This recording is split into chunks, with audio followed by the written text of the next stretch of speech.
Yeah, I'm really excited for tonight, Dane. And we look forward to talking to Jacob Richmond at halftime and to hear what he has to say. We have some questions for him, so that'll be exciting. Also, I have to mention the Coach Mitchell follow-up win that we're going to be honoring him tonight also. As it looks like the crowd's already starting to get pretty packed here as we're about to start to tip off. Yeah, you know it's a good sign when the crowd's already coming out and it's not too long from game time, you know. I don't know if y'all can hear this, but it seems like the band's playing in the back, and that's kind of something new that I haven't really heard before. Yeah, that's something we haven't done in a long time. I know we used to, but I haven't heard it this year. Looks like we're about to tip off here pretty soon. And I think it's going to be pretty interesting to watch this and see what's going to happen, see what Dodgers can do with this Warriors. I think the Warriors can take the victory here tonight. Obviously, me and you, Bray, watched the game against the Pioneers and just watched it in the early season. I mean, I think the Warriors have had a pretty successful season so far. Yeah, I agree. They definitely have, and I'm excited to see with this Dekalb County team. Obviously, like we mentioned before, I mean, early on in the season, you're kind of just getting tuned up and trying to get ready for later on in the season. So, I mean, we've talked about in previous games, we only have 2 seniors on the girls' team, Elena Stiles and Andy Hasten, who have both been key players this year. So I'm just overall excited to what the Warriors defense especially can do tonight. I do agree. It looks like we're about to the national anthem.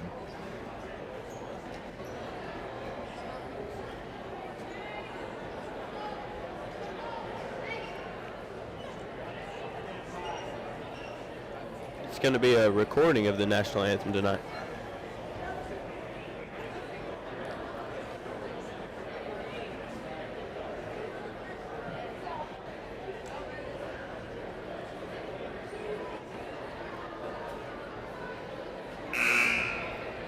Good evening, ladies and gentlemen. Welcome to White County High School, Boys School Gymnasium. For tonight's District 7 AAA doubleheader, the first game featuring Lady Tigers of Dekalb County High School and your White County High School Warriors. This game is being played according to the rules of the Tennessee Secondary School Athletic Association. These rules provide for fair competition among players. Spectators can help promote good sportsmanship also by observing the rules of fair play. Each one is requested to take personal responsibility for keeping this game at a high level of sportsmanship. Thank you, ladies and gentlemen, for standing as we honor America with the presentation colors. Members of tonight's White County High School Junior ROTC Color Guard Unit include the right guard, Cadet Captain Seth Speck. The American flag is being carried by Cadet Second Lieutenant Mackenzie Tuck. The Tennessee flag is being carried by Cadet Second Lieutenant Cameron Menard. And the left guard is Cadet Sergeant First Class Joseph Redmond. And now, ladies and gentlemen, our national anthem.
Dane Harper, are you excited for tonight's game? I'm pretty excited. I'm always excited to see the Warriors face off. I really am. I think it's going to be a good game, like I said. I am too. Look at our student section. Our student section is back tonight. And look what they're all wearing. They're all wearing pajama night. Pajama night. That's fun. I think it's always fun to see the different themes of what they're going to choose for each game. I think that's always something cool to see. Yeah, I agree. It is cool, especially because our students are really supportive. Thank you. I do agree. I mean, you always see the students out here each night. Okay, so the last girls game we talked over, we noticed something really specific, and it was their defense. Do you think this Dekalb team can put up the same defense that like Warrior County had? Do you think we'll like see all those turnovers that we saw? You see, I'm not sure about that one just because you never know. Not watching film on these teams, you're not really sure what kind of defense or offense you're going to get until you watch the game.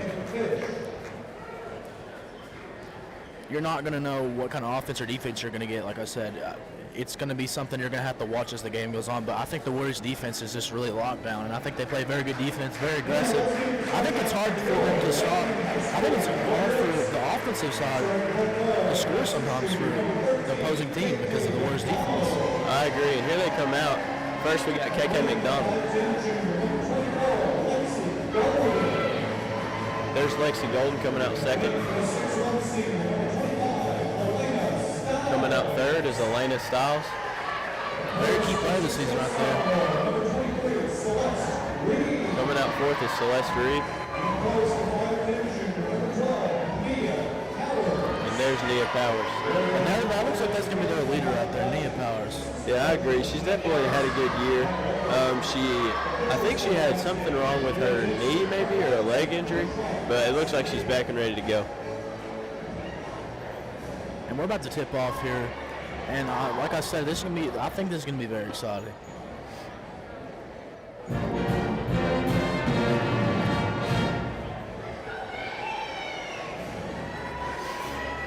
Breaking the huddle now. I believe Elena Stiles will jump.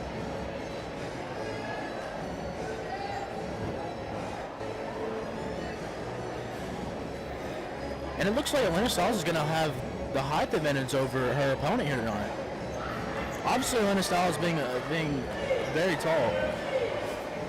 And that might be something that she used her advantage tonight. And we're about to tip off here. And Elena Stiles is going to get the tip of the Warriors, up court to Lexi Golden. And the paint of Celeste Reed, and that's good. Early basket for Celeste Reed. Celeste Reed's always, this year has definitely showed me that she's just overall just a good player. I do agree. Being a young player coming in here, it's kind of hard to get the game your spot. And great to have in the paint. I do agree. And that's going to be, it looks like a jump ball. Aggressive play there for Nia Powers.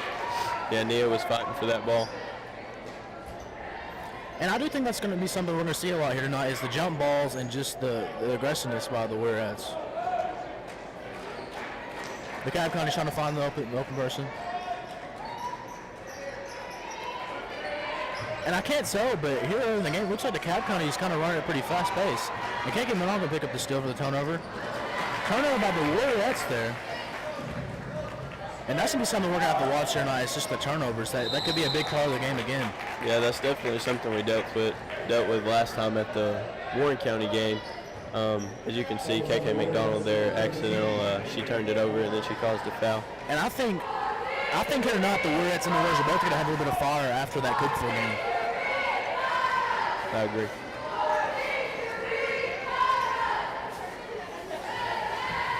Pass to the paint, almost out of bounds. And it's going to be a Warriors ball.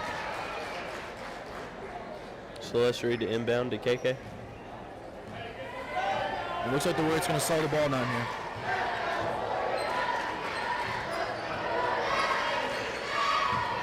I don't know if you've noticed, but something I've noticed recently with Elena Stiles is that she's been shooting the three ball, and she's been making it. Almost, it seems like more than anybody else out there on the court. I do agree. Her and Lexi Golden both can shoot the ball. I do agree. Elena Stiles seems to be finding her shot here later on the season, kind of trying to find her shot. Obviously, you see her scoring in the paint, but I mean, it seems that she can shoot the three ball too. I agree. Here's Nia with her first free throw. She knocks it down. That's something we've also talked about. When these girls go to the free throw line, they've obviously been practicing their free throws. I think that's something. The Warriors are very high percentage free throw shooters. We've also watched Nia do that a lot, is draw the foul. I think it's something she's definitely really good at. And that's aggressive play there by the Warriors, and it's going to be a jump ball again. Our second jump ball of the night. And that's going to be Warriors ball. Your Farm Bureau scoreboard is WCHS Warriorettes 3, Dekalb County 0. And Lexi missing the shot there, but she's not going to miss too many of those. Like we talked about, being a very good three-point shooter. Tough shot. Lexi Golden pushed up the court now to Elena Stiles. Elena's going to go for it. And the ref's going to call out of bounds there, but I'm not really sure if that was out of bounds. It was definitely a close call. It's definitely a hard call to make.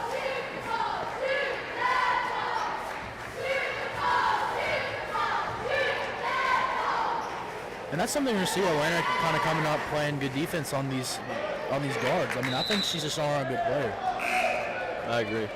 And that's something you always look for as a player that can all around just do every aspect of basketball. Scoring, defense, shooting, passing. rebounding. Yeah, that's definitely something you need, or want at least.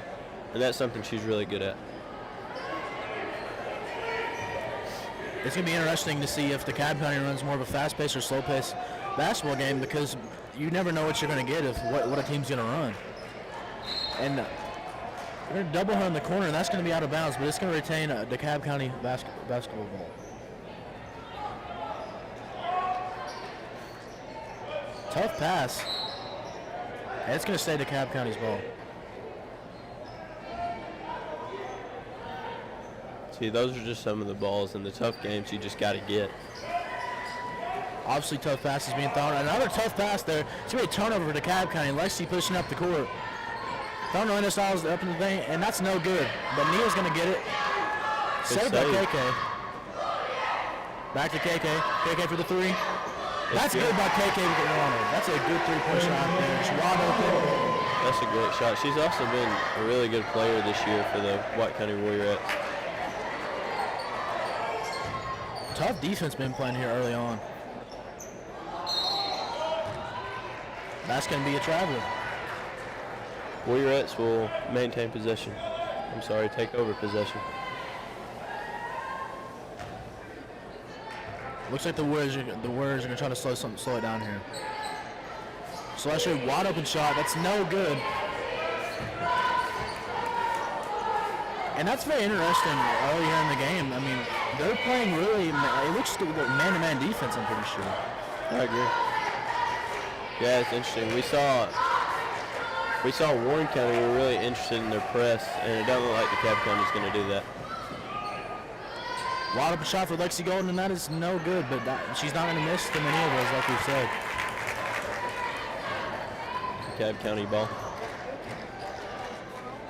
Tough shot, that's no good. Rebounded by DeKalb. That's going to be a block shot for Elena Stiles. Push up the court, KK going for it. Wide open layup. No good by KK. Just shy. And Elena Stiles is going to draw the foul, and she's going to go to the line.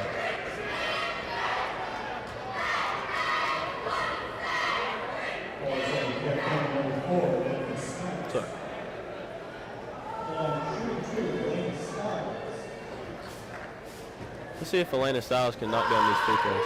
She puts the first one up, and it's good.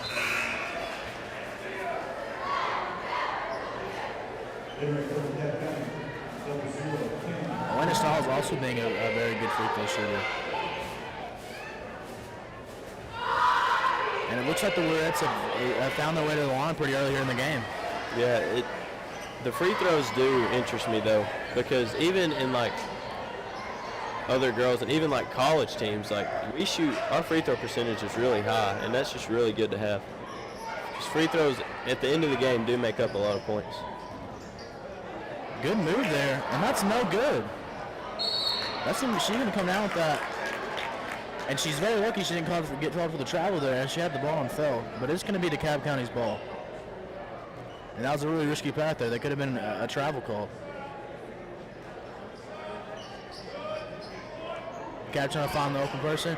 That's going to be almost another turnover again by Celeste Reed. And they're going to call a foul that time as we actually go for a jump ball. But, I mean, I think Coach Dodgen will like that call. Yeah, that's just that aggressive defense we repeatedly talk about.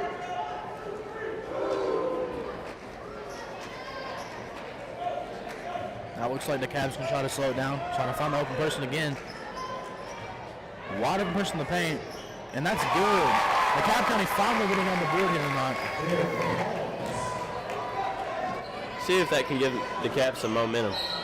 And one Never from mind. Nia Powers. That'll be and one from Nia. That's something we like to see. And we saw that multiple times this season from her, and ones. That's that. We talk about Nia drawing the foul, and she draws so many fouls, she has to make one eventually, and that's what she did. obviously using our height to her advantage, just overpowering our opponents, getting the M1 there. Let's see if she'll knock down the foul shot. Puts up the free throw, And she's going to knock that down. Obviously, the Warriors have an early lead here. Almost another turnover again. And it is a turnover. Celeste Reed. Elena Styles going to push it up the court here. Wide open in the corner. That's good. Nia Powers knocks it down. She can shoot too. She doesn't normally do it. She normally goes in and tries to draw the foul. And I feel like that's something that's kind of cool about how she plays her game, is that when these opposing teams are watching film on the Warriorettes, they obviously see that she usually plays in the paint, so they're not expecting her to shoot the rebound. I agree. Her and Elena have a very similar play style. I think Nia might be a little bit more in the paint than Elena is, but the play style is similar. Those all-around players, and that's what you need. When you have 4 of those players on your team,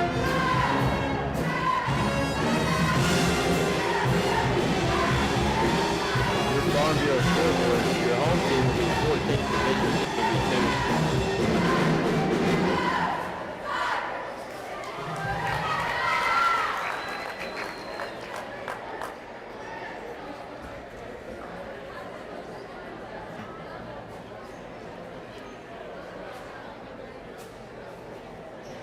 Looks like we're gonna get back into action. And it looks like we're going to have some substitutions in here for the Warriorettes. It looks like that's going to be Andy Hasten and Carly Beth Frazier here on the court, as they're going to give some of their starters a break. It's be DeKalb County ball. Almost another turnover. It is. And it is. They'll call her foot on the line again. That's the second call. That's the second time that's happened tonight. And they're going to have to watch them. Obviously, when you're in the game, you don't really notice your foot being on the line a lot of the times, and that's just another call again where a foot's out of bounds. Another turnover. Celeste Reed pushing up the court. Again, that's Celeste Reed. Easy layup as the Warriors push the forced turnover. Unlike the Warren County game we called, the turnovers in this game seem to be more one-sided. It's a forced turnover. And there's another one. Another forced turnover, and the Warriors get the ball again. Nia Powers, that's good. Another three, Nia Powers. Another three from Nia Powers. Obviously, we're seeing her shoot the ball more this game. She's obviously a great player, as we talked about. I'm not sure, a couple of weeks ago we voted for her on the Tennessean. And that was great. That's a great honor to be in the running for that. Carly Beth Frazier taking it down the court. Now it looks like they're going to try to double Nia now. And Celeste Reed, no good on the layup. And that's going to stay Warriorettes' ball. DeKalb County tries to save it, but can't quite get there. It'll stay Warriorettes' possession.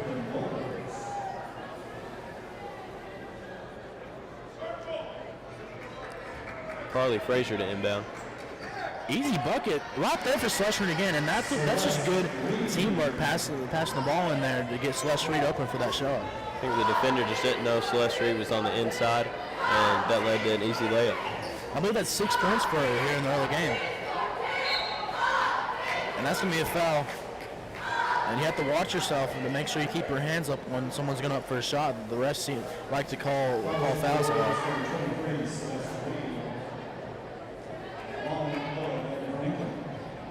Let's see how DeKalb County handles these free throws.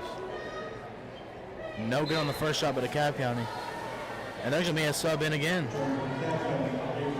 That's Ava Jones. That's who that is going to sub in for the Warriorettes. Celeste Reed's going to go rest up, and Ava Jones is going to sub in for her. And that's someone you also have to mention is Ava Jones, a very good basketball player too. And they're going to knock down that second free throw. Looks like Elena Styles will take it down the court. Ava Jones pass up to Nia Powers. Shot fake. Elena Styles driving in for the layup. That's good for Elena Styles. That's just where her height brings an extreme advantage. It's just really something good to have, especially playing this sport. I agree.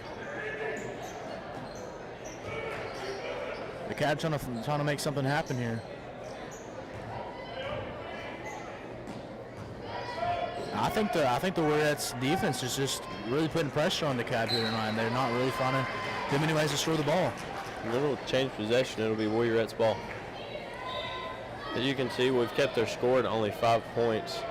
That's where that defense comes in handy. So. And I think something that's different here tonight is, like you said, it's one-sided, but also the turnovers that the Warriors are getting are forced turnovers against the Cavs, and the Cavs just taking up a lot of sloppy turnovers here in the early game.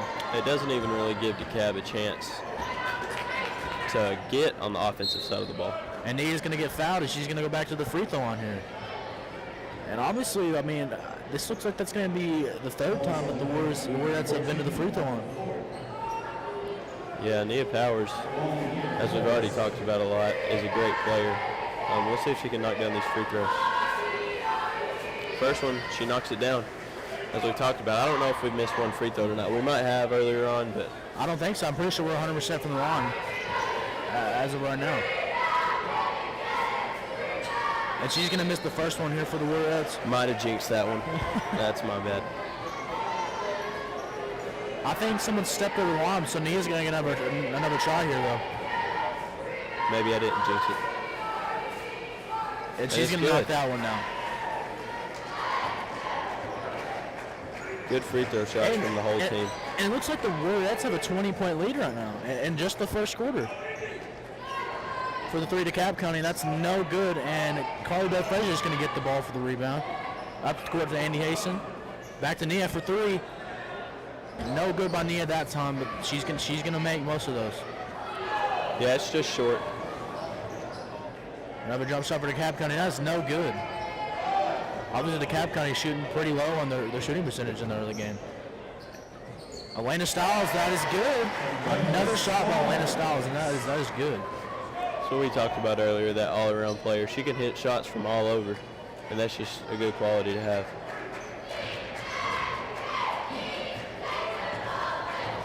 Another jump shot for the Cobb County, and that is no good. That's where we talk about that defense. Elena Stiles just, with her height and her wingspan, just got in the way of that shot. And Elena Stiles no good that time, but that was just a good shot. She was open. And that was a close call there. That could have been out of bounds by the Cobb County.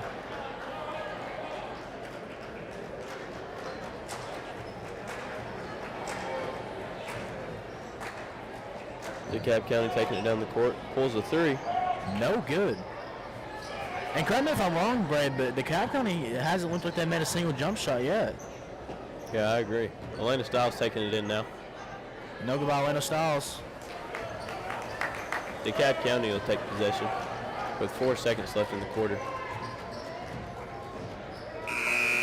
And after the end of the first quarter, your Farnborough score 27 Warriorettes, DeKalb County 5. Obviously, I mean, DeKalb County's record, 5-1-1. I mean, they're not a bad team, but here tonight it just looks like the Warriorettes' defensive stuff is just really tough on them.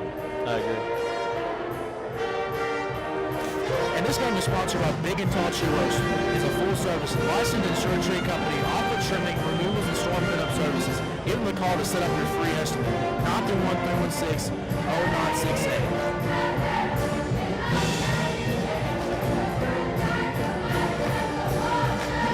And obviously, the Warriorettes have lost one game so far. Yeah, the Warriorettes obviously dominate that quarter with the scoreboard 27-5. DeKalb just trying to find something to do on the offensive and defensive side of the ball.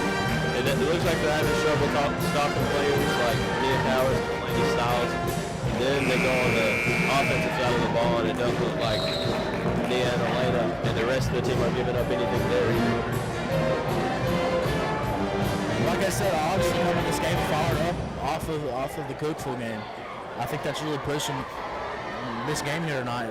They have a lot of intensity. I agree. And it looks like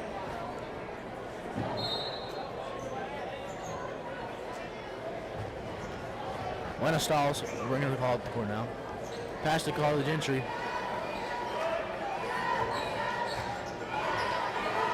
Obviously, we've seen some people off the Warriorettes getting in and back to Carly Gentry. That's no good by Carly Gentry, but she's not going to miss too many of those either. Also being a very good shooter. And everything from Celeste Reed. That's good for Celeste Reed. That's going to be her 8. It's going to be 8 points for her so far. I think it's actually 10. Celeste Reed just had a really good game tonight. Almost, that's going to be a kick ball. Obviously that call's kind of, you can't do anything about them. If they throw the ball at your feet, that's kind of it's a tough call sometimes. Sometimes it's a good call though, because sometimes, you know, it gives you a chance to get a break and get your defense set up. Almost another turnover again. The Warriorettes defense is just almost another turnover. And that's going to be DeKalb County's ball. It's almost picked off. Lexi Golden tipped it out of bounds there, but it will stay DeKalb County ball.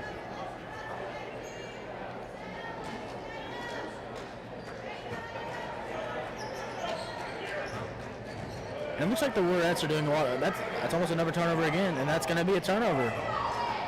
Ava Jones pushing up the court for the Warriorettes. Pass the corner to Lexi. Lexi, no good, but just off the mark there from Lexi Golden. She's been a really good shooter throughout the season as well.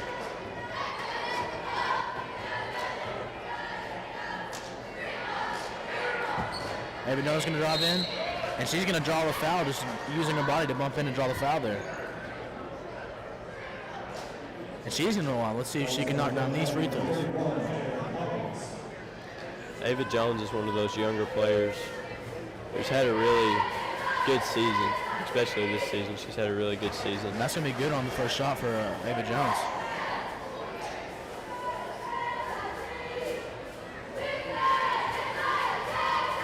And it looks like the DeKalb County hasn't scored since the first quarter now.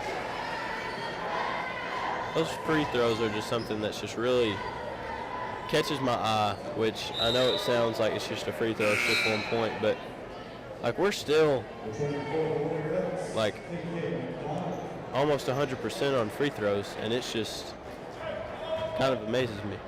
Correct me if I'm wrong, but I think this is the highest lead the Warriorettes have had in the first half in all the games they've played so far.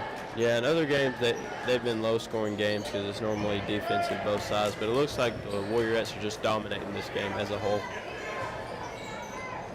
And obviously no hate on DeKalb County. I mean, I just think they're just playing a rough ball game here tonight, not doing too good on the offensive or defensive side. And they're going to get the wide open layup there, and that's going to be DeKalb County scoring, giving them 7 points in the ball game. It's going to be DeKalb County's first score of the quarter.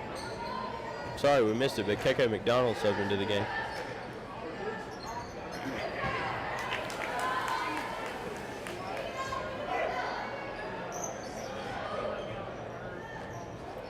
Almost another turnover. And that's been something here tonight. Obviously the Warriorettes just being able to pick off steals pretty easy. I agree. The turnovers have, as we said earlier, been really one-sided tonight. And that's going to be a block shot for Ava Jones. Just good defense there. Another turnover. Celeste Reed wide open from the top of the key. That is good by Celeste Reed. Another shot good. She's just on fire tonight. She really is. It's crazy to see the ranges of these girls. The post players look like they're making the threes. Oh, long three-pointer, and that is no good.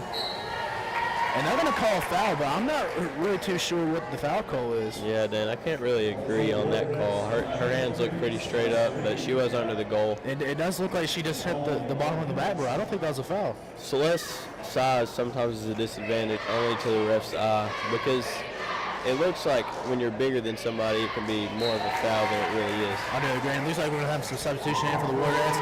Elena Stiles and Nia Power coming back into the game. For Ava Jones and Celeste Reed, giving those two a break. They've had a great quarter.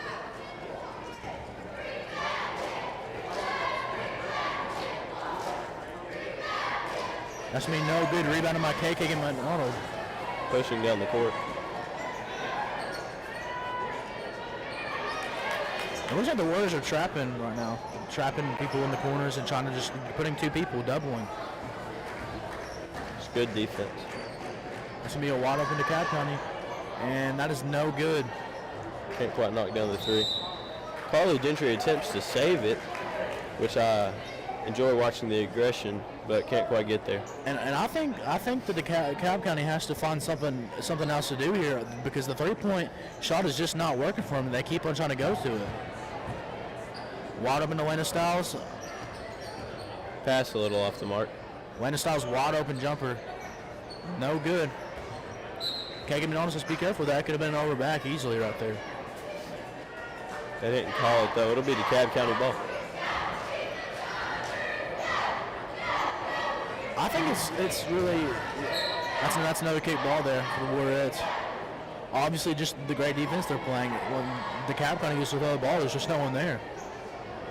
And that looks like College Incher is going to be subbed out of the game. Another steal for the Warriors, pushing up to Lexi. Back to Nia. Good ball movement. That's Nia Powers again. That time she was in the paint. That just shows she can play all around basketball. And I think the Warriors' ball movement has to be a big part of the scoring here tonight. I agree. It does have to be mentioned.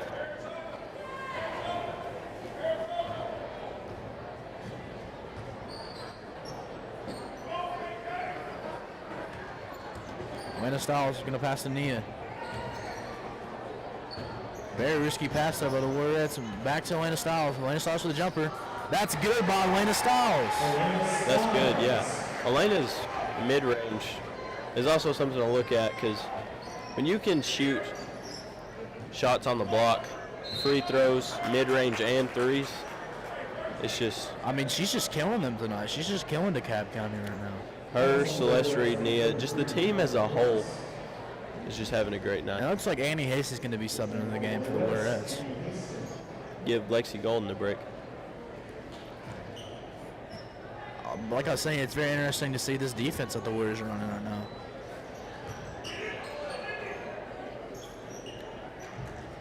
It looks like they're putting 2 people on 1 person the majority of the time. Now she's going to get almost tripled in the corner. And that's a really tough spot to be in the corner. Obviously, a lot of times defenders can come and trap you in the corner. Wadham shot for DeKalb County. That is no good again. Lena Stiles, that is going to be a block for Lena Stiles. It'll be a fast break, and the pass is off the mark. But it's going to stay a Warriorettes ball.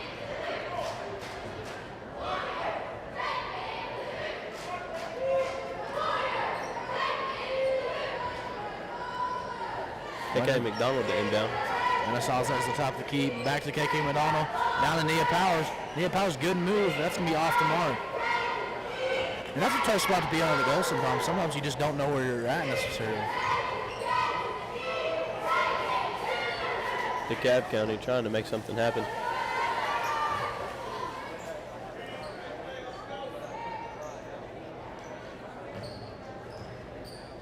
DeKalb County trying to make something happen here. Obviously, nothing really falling for them here tonight. Another steal for KK McDonald, and that's going to be out of bounds.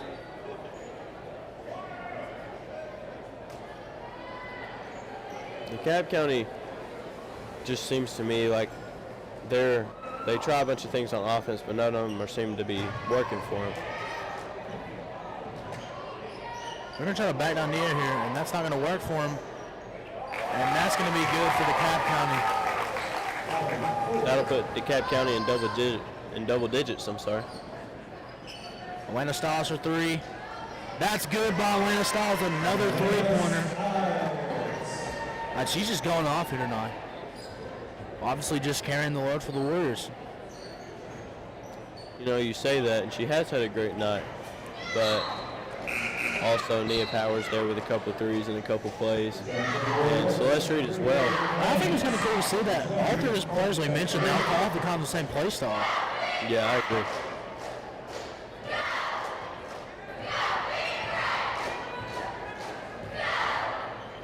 Lena Stiles over top of the wing. Nia Powers wide open 3-pointer. That's good by Nia Powers. There's another one of those threes from Nia Powers. And the 3-point shot's just been really good to him tonight. Almost a turnover. Their percentage from the perimeter is good as well. I think it's been a good night for the Warriorettes. mid-range threes, just easy layups, free throws. It's just been all around a good night. And Their defense. there's going to be a few substitutions in here that looks like Piper Price, Ava Jones, Nia Powers, Carly Breath, and almost another turnover again. Ava Jones playing good defense. Getting tripled in the corner, and it's working. The DeKalb County offense just not finding a way to score here. Yeah, tipped out of bounds there. It'll stay DeKalb County ball.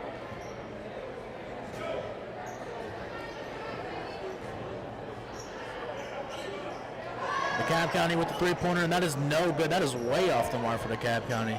Yeah, the deep three was no good. Nia Powers takes it in. They're going to call a walk. And I'm not really too sure I agree with that call. It looked like she might have been a little late on her dribble there, but And that looked like a gather step to me, and I think that's something that the refs don't, but they fail to forget is that you can take a gather step and still dribble.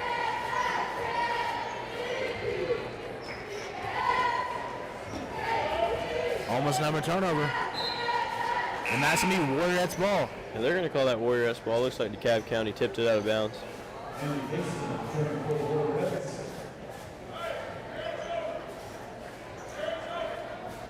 It's like Andy Hastings subbed in the game. Probably Beth Frazier taking it down the court.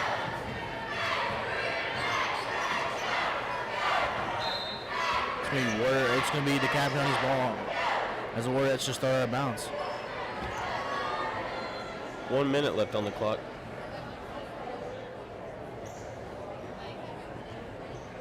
Like I've talked about, the Warriorettes have just found a way to just keep the lead alive by a big margin.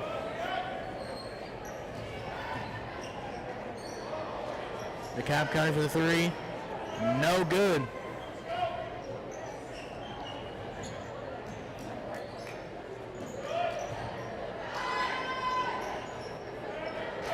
Rebounded by Annie Hastings. But as we knocked out, it's going to be DeKalb County's ball. Correct me if I'm wrong, Bray, but I'm pretty sure that the only points that DeKalb County has scored has been inside the paint. Yeah, I believe you're right. They haven't really let up many points shooting.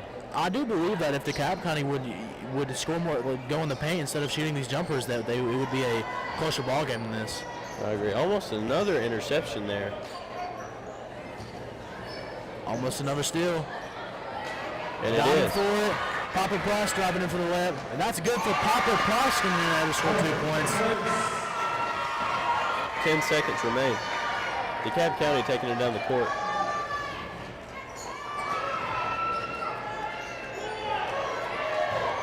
And that's going to be the end of your first half. Your Warriors 45, DeKalb County 10. Stay tuned here for an interview with Jake with Richmond here coming up. Obviously, Brave. This is just a reminder, this game is going to be sponsored by Bell's Landscaping Services, White and surrounding counties. Call for free quotes today, 931-224-7798. Bell's Landscaping.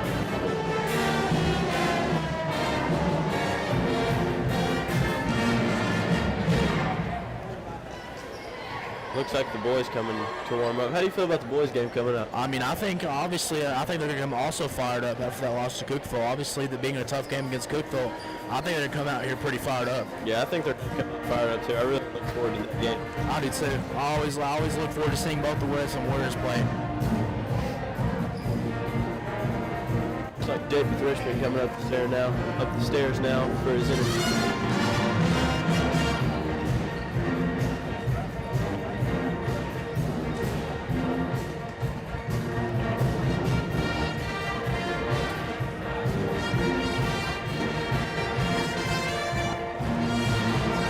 What's up, Jake? How you doing, man? What's up, buddy? Doing good. How are you? All right. So, how do you feel about the team this year in general? The team this year, we're doing a pretty good start. I think we're 4-1 so far. We have a really good team, a really good defensive team. It's one thing that we've strived to be better at, and we do really good defensively, and that's what's kept us in games. What do you think the biggest challenge so far this year for y'all is? This year has definitely been we're such a young team, going through and figuring out where we're supposed to be out on the court at certain times, and being able to run through plays and just getting into our mojo this year so far. What do you think also, what do you think might be the biggest contribution to the team? Honestly, what's the biggest thing gaining all success for this winning? Definitely our defense. Our defense has been one thing that's kept us in a lot of games. Just going through and making sure that we fill in the spots on defense, and once we go and get defensive stoppages, to make sure we get the rebound, and then just going and pushing the ball off the court. I've talked about the team. What are your goals for this year and next season?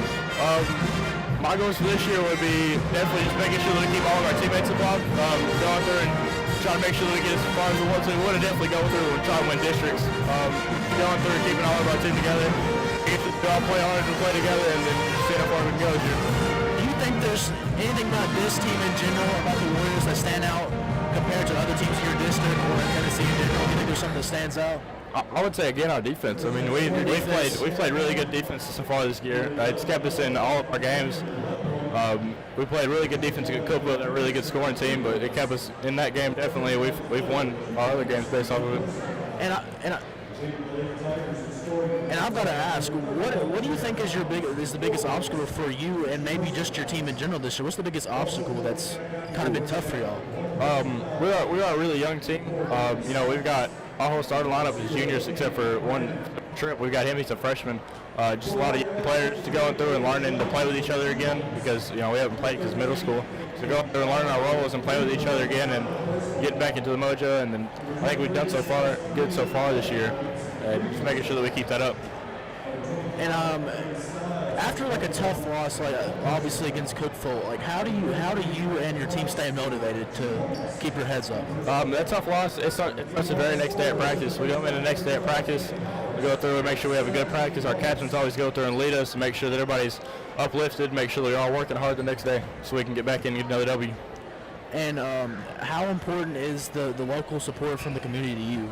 The local support, the community, it's been amazing. We've had a lot of packed gyms so far this year with the short amount of games that we've played, and having them there just makes it so much better.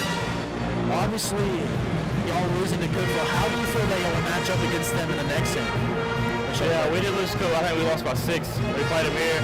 We went to play them there. It's a tough atmosphere to play in, especially with such a rivalry going. They got a really big student section they bring, and they've got a lot of fans.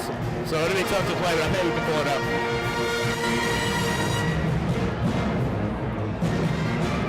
And the last question I have for you is, how do you feel about tonight's game? Tonight's game should be a good matchup. It's our first home district game so far this year. We'll probably have a lot of fans coming out. So far the girls' game's going pretty good. But I think it'll be a close matchup. They've got a lot of good players. They're coached very well, so I think that it'll be a tough game. I think we can pull it out. It was good talking to you, man. Thank you. Hey, good talking to you too, buddy.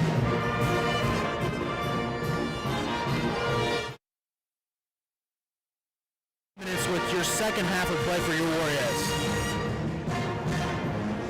And we're going to take a quick break here. We'll be back in 5 minutes for your second half ball game for your Warriors.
about to start, and obviously it's been a rough ball game for the Dekalb County. Let's see if they can change anything in the second half.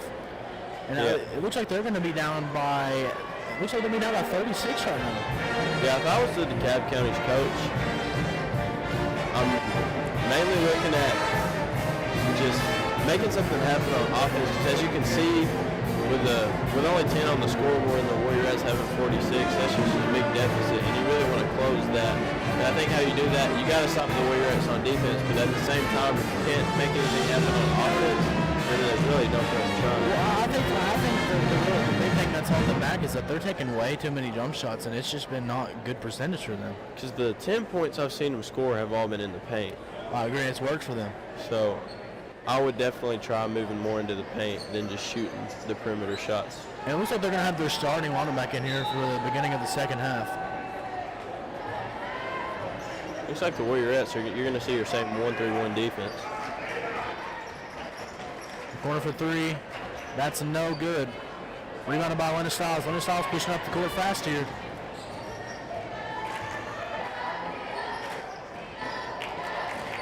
Picked off for the turnover. Be Dekalb's one of few turnovers this game. And the Warriorettes sit with one of many. Good defense by Celestri, and that's rebounded by her. Pass to Atlanta Stiles for three. Atlanta Stiles. That's no good. That was a good shot by Atlanta Stiles on that play, though. Celeste fought for the offensive rebound but couldn't quite get a hold of it. Now Dekalb County will drive in. And they're going to call for the foul, and that's going to be Dekalb County sent to the free throw line. They're going to draw the Dekalb County players going to draw the Warriorettes defense in and draw the foul there.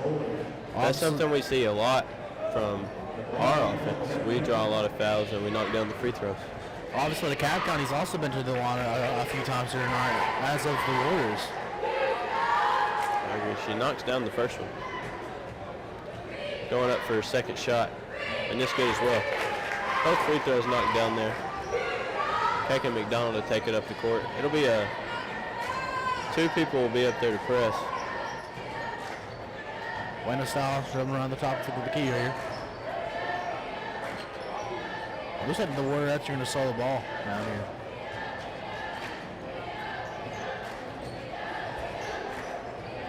That's going to be a turnover for the Warriors. They Looks like push it up. The start of this half, momentum has kind of changed. Dekalb County, yeah, I agree. Obviously, they've been playing more aggressive here. Yeah, something happened at halftime. Wide open layup for Nia Powers to hit the shot. It's still kind of a distant game, though. And they're going to call a foul. Again, I really don't agree with that call. There was not any contact there. I don't agree with that call at all. Both hands look like they were straight up in the air. And obviously, we're not down the floor, we can't see it, but from up here, there was no contact on that call. And obviously, you don't like to hate on the refs too much, but some calls are just way too obvious. That first free throw won't quite hit the mark. Like you say, ball don't lie, and she misses the free throw there. Ball don't lie. Ball don't lie, she misses both free throws there. That could have just been a coincidence, but I don't think so.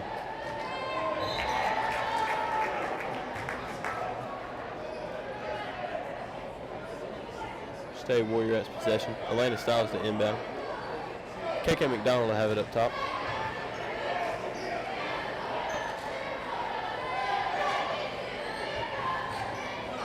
Atlanta Stiles, looks like she's about to shoot. Nia Powers for three. No good by Nia Powers. Almost rebounded by her, though. That's going to be out of bounds. It's going to be, they're going to call, that's going to be the Dekalb County's ball. That could have easily been Warriorettes' ball, too. I can't really see from here, though. Yeah, that's definitely one of those calls I could have seen go both ways. And obviously, we can't see the viewer from down there on the court, but, I mean, from up here, I mean, that looks like that could have been Warriorettes' ball. I agree. You'll see the same defense from the Warriorettes. And another turnover there. Passing to Celestri, she's going to be pushed. They'll call it, though. They'll call the foul.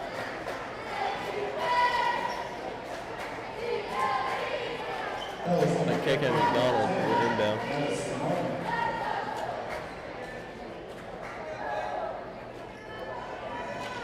Passing Nia Powers over to Lexi Golden into the paint for Celeste Reed. Celeste Reed's going to back her down.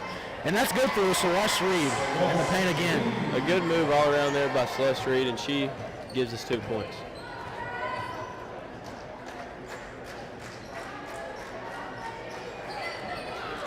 DeKalb County offense trying to make something happen. Deep For three, DeKalb County, that's an air ball.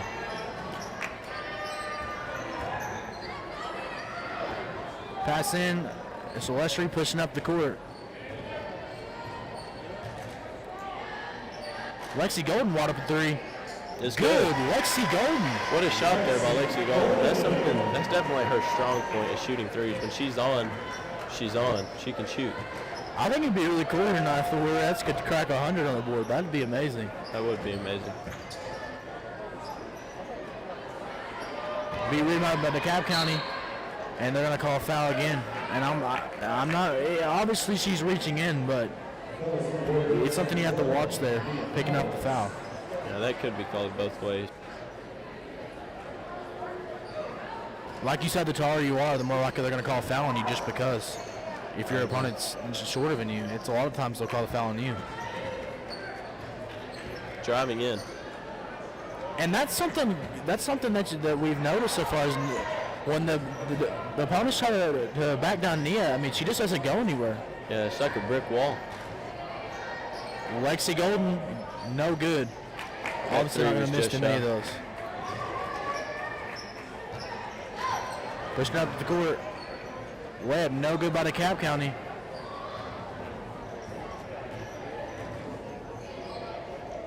Celeste Reed, look like she's about to shoot.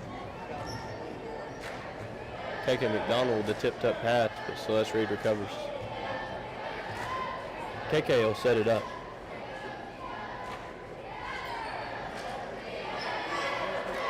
Lexi going for three. Good by Lexi Golden. Great shot there. And really there need some substitutions in for the Warriors. It's like Ava Jones and Piper Price.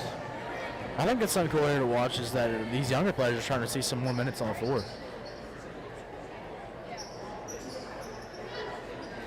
Block.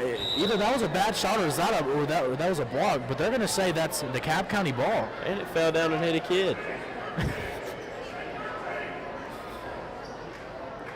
I don't know how that's DeKalb County ball. Unless that was a block by KK McDonald, I'm not really too sure that that's DeKalb County ball.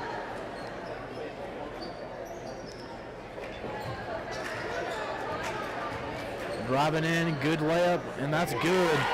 Strong finish there from KK McDonald to push up the court. Pass over to Lana Stiles. That's going to slow it down. Lana Stiles for three. No good. And she hasn't made one yet, but I really think she'll make one here pretty soon. And that's good by DeKalb County. Maybe we can see DeKalb County get something going here. Now it looks like DeKalb County is going to start playing some more aggressive defense here. We see some pressure from DeKalb, and it paid off for them. And they're going to call a blocking foul, but I think if KK would have just fell down there, they could have got it for the charge. She had her feet planted. And it looks like KK and Lexi Gardner are going to have the game. And Carly Beth and Carly Gentry are going to come to the game now for the Warriors.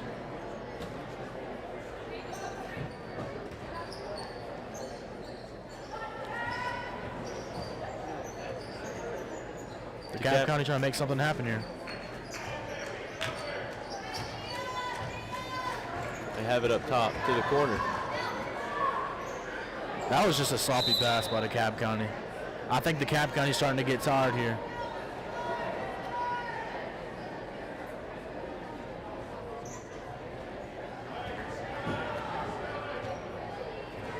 Warriorettes will take it down the court.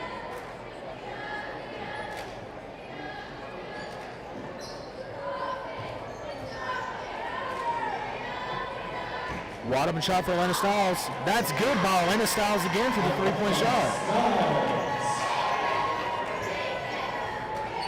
I think it'd be interesting to see how much points her, Celeste, and Nia have this game. There's me, DeKalb County shooting right back with their own with a three-pointer of their own. You haven't seen DeKalb County do that too much, though. Shoot deep. Most of their points have been in the paint or free throws. And there's going to be substitutions in for both teams. DeKalb County and Andy Hayes is going to sub in for the Warriors. It looks like they're going to pull Lady Styles out to give her a little bit of a break. Yeah, like I said, it's going to be interesting to see how many points they have. Ava Jones driving in, and they're going to call a travel.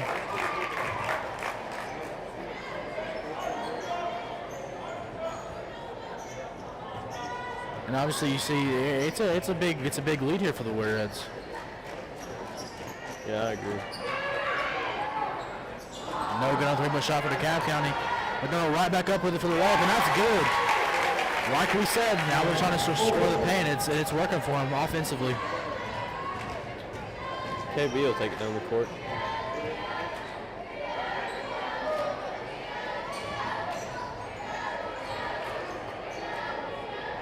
Warriors trying to make something happen on offense.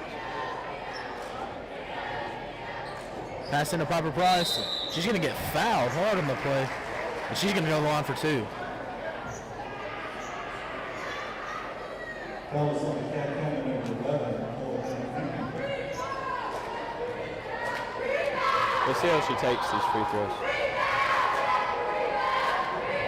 And that's good on the first one for Piper Price.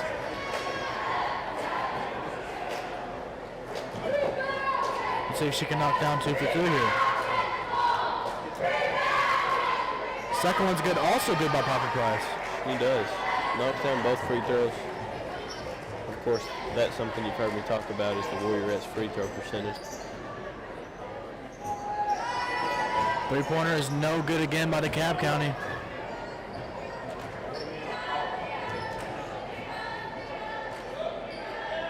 Carly Gentry for three. It's no good. Just up the mark. It will be DeKalb County ball. And that could have easily been a foul there. I think Ava Jones was looking for the foul as she threw her hands up. Tough defense there. Elena Styles They're going to have to watch that. That could be a foul if she reaches. with a pop-out three, and the result is Warrior ball.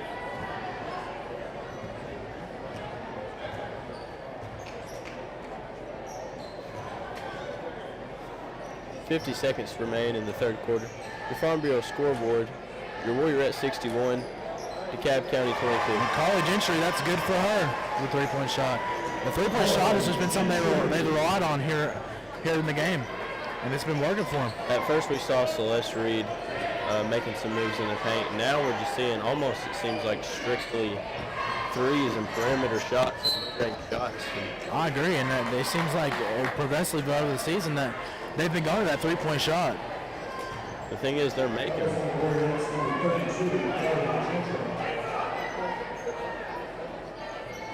DeKalb County with the ball here. And that's going to be a block for Ava Jones. I believe that's her second block of the game. That's good defense. Obviously just using her long arms to get that easy block there. That's her second block of the game. Ava Jones also has that height advantage that we talk about with Celeste Reed, Nia Powers, and Elena Styles.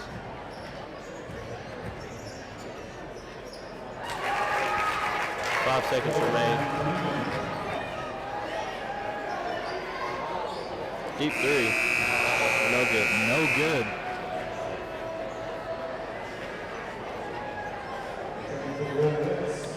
And here again, it was sponsored by Big and Tall Tree Works. It is a full-service licensed and insurance-free tree company and offering trim removals and storm cleaning up services.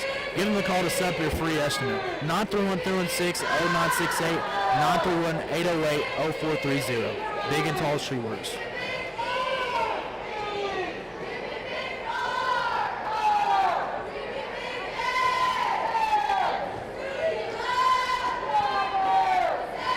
Well, Dan, what's your opinion on that third quarter? That third quarter, I mean, obviously we've seen DeKalb County kind of pick it up a little bit. Obviously scoring the paint a little bit and just getting some more points on the board. But obviously the Warriors are going to win that quarter too. I agree, definitely, yeah.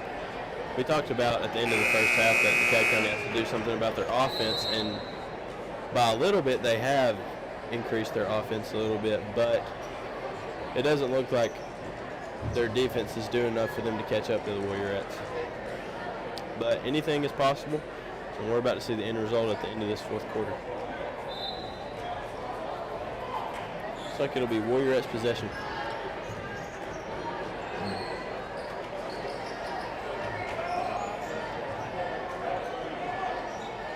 Let's see what the Warriorettes are going to do as they look. It looks like they have the same people from the third quarter. It looks like she almost got tripped up there. Ava Jones going to go back with the shot. Good for Ava Jones in the paint.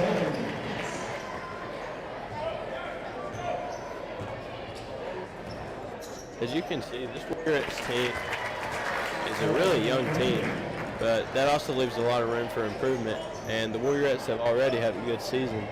Andy Hasten for the layup, no good. That's going to say Warriorettes ball.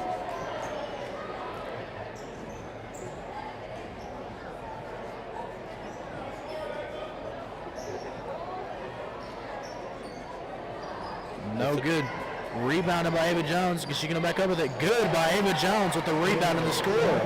Ava Jones is just a really strong post player. I'm really impressed when I watch her play. Being so young, how she can do all that in the paint. Of course, her size brings an advantage to that. I agree. That's going to be Warriorettes ball.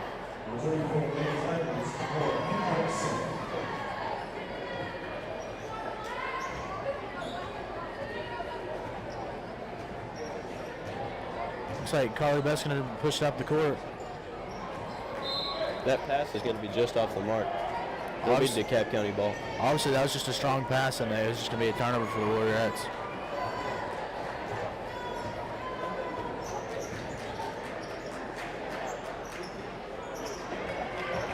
Rebounded by Andy Hasten.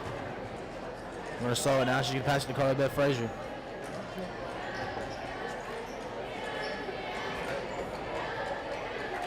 Warriorettes finding something to do on offense.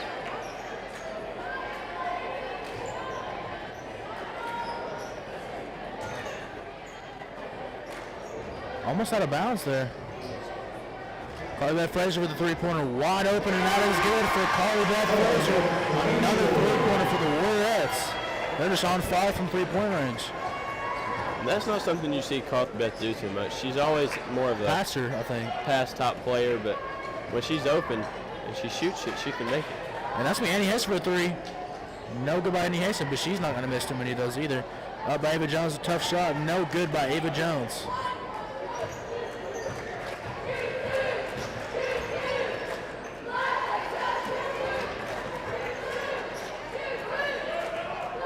Good defense here by the Warriorettes. Tangled up there, they're going to need another steal. Push up the court. Good.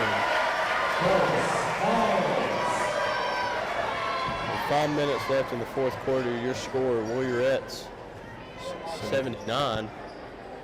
Your DeKalb County 26. 73, I'm sorry.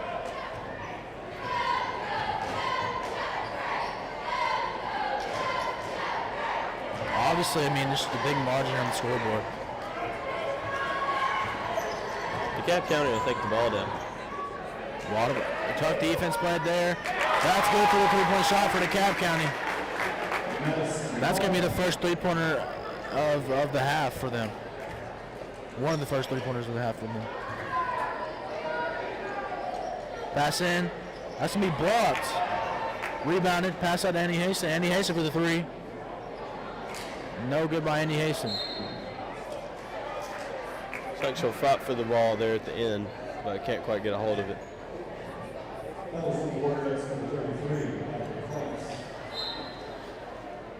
And it looks like the clocks are starting to wind down now.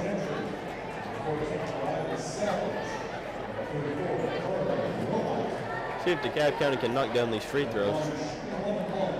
And correct me if I'm wrong, but it looks like they're going to have mostly young players in there now in the game. Carly Gentry being the only upperclassman in the game right now for them. Yeah, it does look like they're going to have some sophomores in the game for them. Carly Gentry for three. No good by Carly Gentry.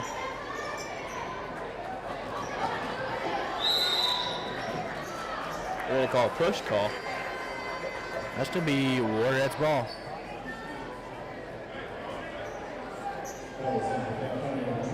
College entry here to inbound. As you can see the scoreboard, it'd be extremely difficult to come back from that. It is a big margin. Yeah, I do agree with you. I mean, I think the Warriors are just going to secure this win here tonight. There's another made layup.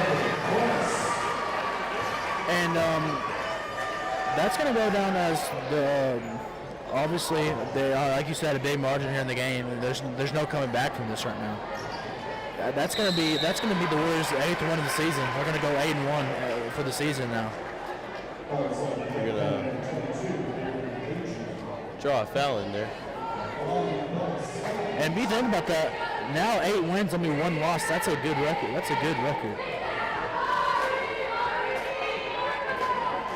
Knocks down the first one.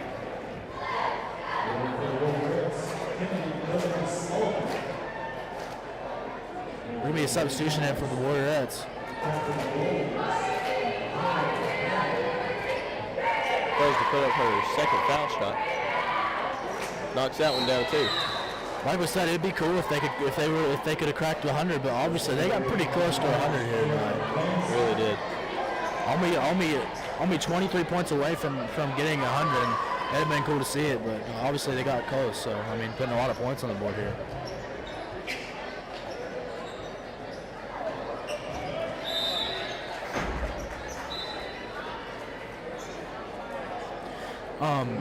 It's going to be the Dekalb County's ball here.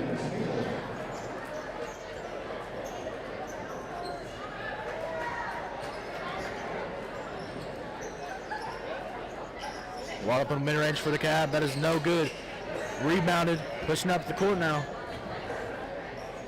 Now it's going to be cool to see some of these young players get some minutes and see what they can do for the Warriors. Yeah, these are really That is good. They just cracked 80 in the shoulder now. After knocking down that great three. The Farm Bureau scoreboard, your Warriorettes 80, your Dekalb team is 29.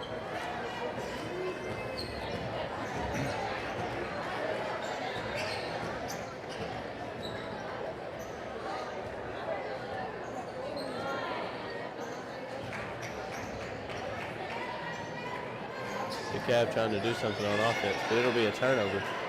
It's going to be saved. Picked up. There'll be another turnover. Dekalb will re-maintain possession. Driving in, tough defense play by the Warriors. Three-pointer, no good by Dekalb County. Rebounded, pushing up the court now. Carly Wilhite, that's going to be a foul. Carly Wilhite's going to go to the line. Carly Wilhite draws the foul there. She'll put up 2 free throws as the clock runs. Yeah, the clock's running down here now. 30 seconds left on the clock, and this is going to be a blowout win for the Warriors. Obviously, Dodge are going to be pretty happy with the game here. They'll stop the clock for 28 seconds. First shot good by Carly Wilhite. We'll see if Carly Wilhite can knock down the second free throw here. No good on the second one by Carly Wilhite. Rebounded, and they're going to call another. That's going to be a push.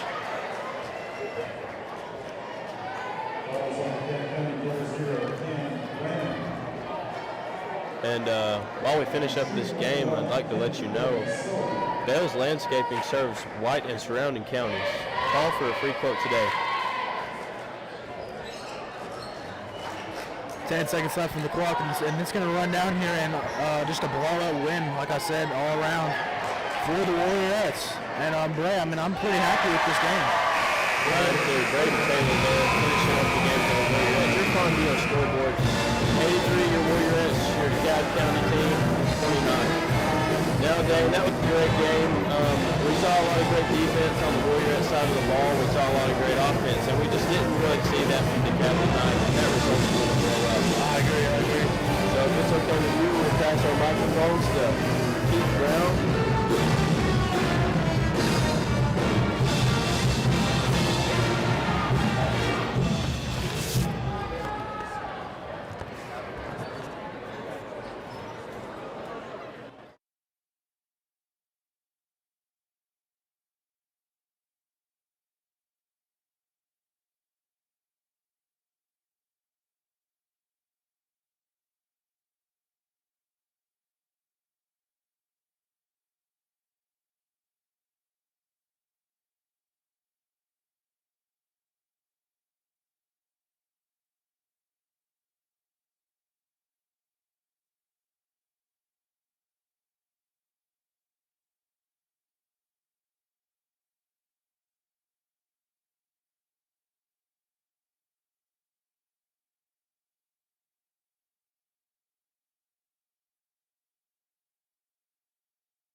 Well,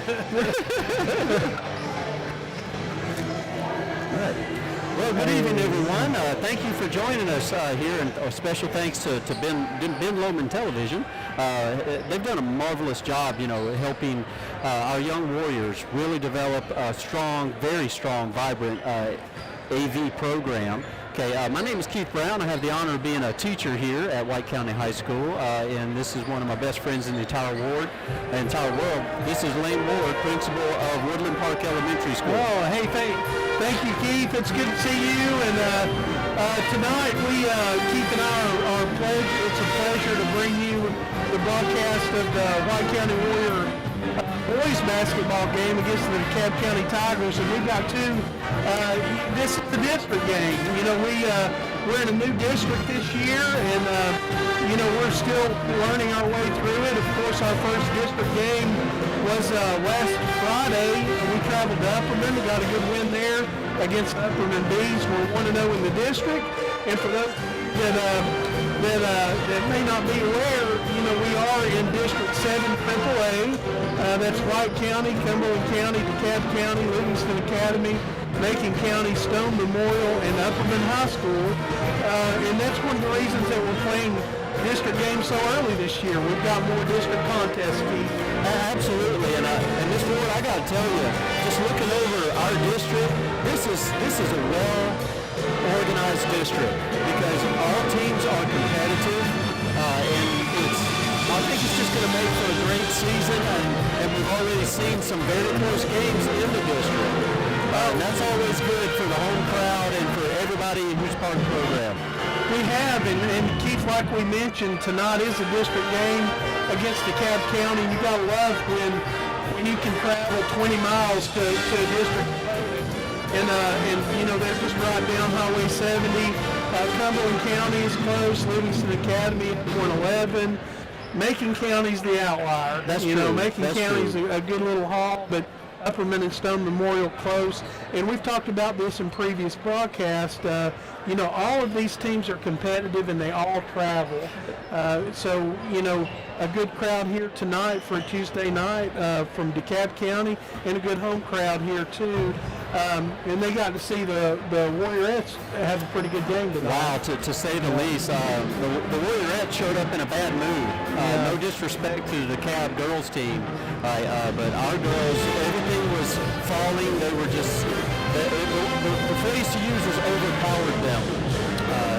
And I know the girls, we have such good young ladies on our basketball team that are very competitive.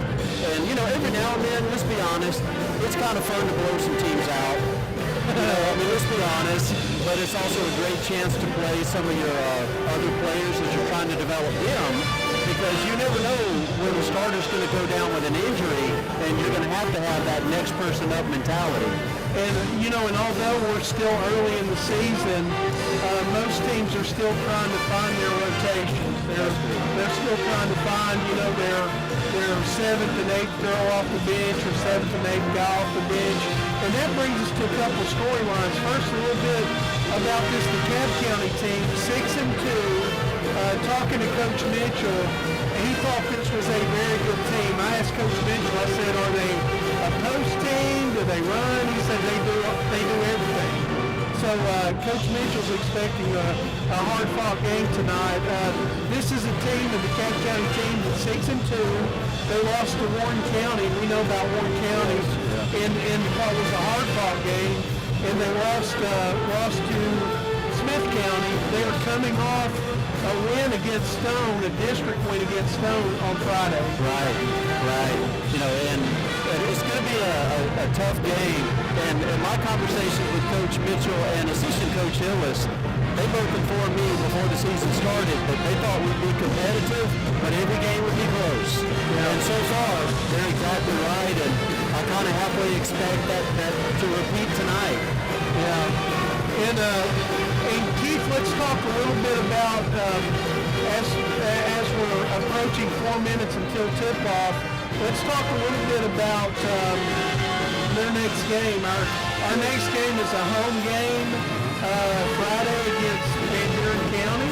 Yes. And that's a good rival. Yeah, it sure is. It's one that I think people had told us that had not been played since for almost 30 years, something like that. Yeah, that's what I heard too. And that's hard to imagine because it's so close. It is, and correct me if I'm wrong, our elementary teams, we play. We do. We play them. We so sure do. It's kind of not silly, but it seems strange, I should say, that our high schools don't play each other. But like you said, this coming Friday night, that all changes. I think Van Buren sitting on a 3-2 record. They're in the next district over, District 6. Yeah. But it should be yet another good test for us. Three games this week. Yeah. 2 games, I'm sorry, this week. And Keith, thinking about some storylines as we think about our boys team, as you look at their schedule and the early season results, I think it's 5-1. And this team plays defense. There's only one team that scored 60 points against our boys. Wow, and that was the very first game of the year. Right. And since then we played some pretty good competition. Yes. And our team plays defense. Yes. And I think that's what Coach Mitchell's trying to hang his hat on. The other storyline to me early in the season so far is we're looking for our second, third score. We know that Tanner Paul's going to get points. Yes. And we're looking for that consistent second, third score that's going to help us beat tough teams. Right. And another thing is, as we've seen early on in this season, it is a priority for us to get to the foul line. I agree. And to be good from the foul line. Yes. We're a shooting team. And we've got two or really 3 fellas that really kind of shoulder most of that burden. And what I've noticed is, specifically for Jake Davis and also Thomas Brock, is if they can get hot early, they tend to stay hot. Yeah. So a lot of times, a lot of us who are big fans of our team, we're watching those 2 fellas, hoping that they get on a roll early, because it usually bodes well for the rest of the game. And as you know better than I, if a team can shoot and drain it from the 3-point line, you can beat anybody, anywhere, at any time. It's the great equalizer. That's true. And Keith, something we've noticed too is we're both scrambling to fill out our scorecard, so you'll have to pardon. Yeah. We're a minute under, but and we'll talk if we do this, but defense travels on the nights that you're not playing offense well. Yes. Defense travels, and that's why I think we've been able to win a game at Upperman that was a tight game. Good point. And it was in the 40s. I think it was a 44-41 win. I believe it was, And when's the last time you hold an Upperman team to 41 points? Yeah, exactly. Exactly. So defense travels, and I think that's kind of been our identity early in the season so far. And that's a nice, if a coach can depend on that, game in and game out, that's a nice cushion. That is a nice cushion. Absolutely. Well, and it looks like as we wind down to the end of pregame, so to speak, we have a special moment here honoring a very special coach. For the second half of tonight's District 7 Triple this game, County Tigers and High School Warriors. Before we introduce the starting lineups, we have a special presentation. And folks at home,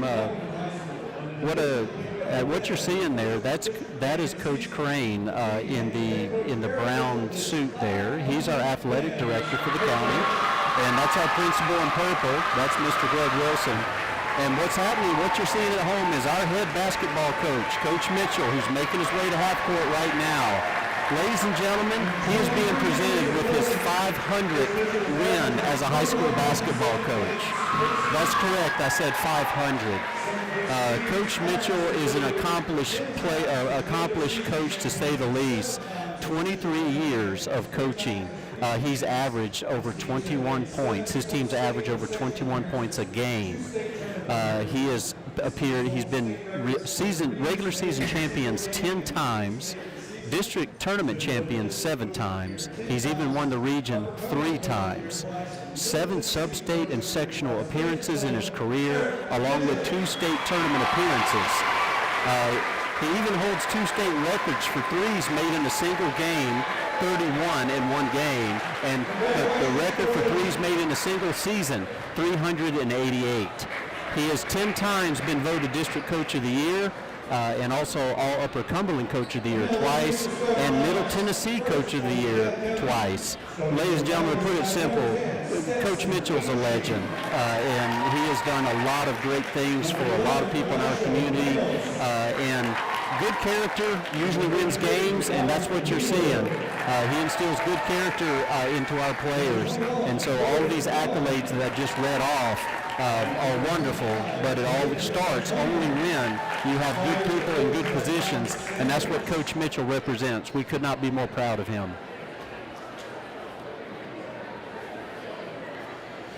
And Keith, we've got our starting lineups for tonight. We just saw the visiting starting lineup for the DeKalb County Tigers. Stetson Agee, in number 10, Elisha Ramos, number 11, Robert Wheeler, 33, Jordan Young, 21, and Braden Antoniak, number 25.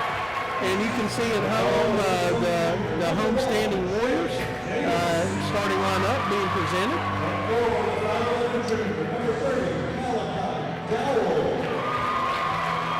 And like we said, coming off a nice win at Upperman on Friday. And hopping right into our second game of our district slate tonight. Right into the fire. And as you mentioned during pregame, we have so many teams in our district, it demands that we hop right into the fire. And frankly, as a fan, I like that. You know, we compete, and let's get after it. And I know a lot of our players and our coaches feel the same way. And what nice graphics too. That's something that a lot of the viewers have noticed is just the production of each of these games gets better and better. So exactly right. There's the Warriors with the first shot of the game. Yep. And here come the Tigers. Tigers ripped it out after the shot by Tanner Paul was off front iron, and they'll set it up. We're showing them a man-to-man defense, and they're wanting to play high on the high at the elbows there and get some motion going there, and it leads to a turnover. Yeah, the pressure seemed to bear fruit. So we're getting the ball down here. It looks like they're playing man-to-man as well. Yeah, no pressure. Just letting us settling into their defense as we cross the midcourt stripe and kind of sagging a little bit. And there's a rebound by 33 Wheeler. Someone just lost a shoe. There's a flat tire there. So, yeah. Well, the SEC fans, it's nice to lose a shoe that way instead of having a Florida Gator throw your shoe. If you remember that game, Mr. I Ward. do remember that one. Yeah. Okay, so no score, and we're almost a minute into the game. Here come the Tigers. Tigers showing a little patience, a little different offensive look now, lots of motion. There's a cut on the baseline. And nice defense. Yeah, we really played them tight, particularly on the post. We're really doing a good job. That's some more good. That's Pinion, and we've talked in previous games about how Pinion is really, in my opinion, he's the defensive tone setter. He, he's right up in the jersey of the other player, and does a really good job establishing pressure.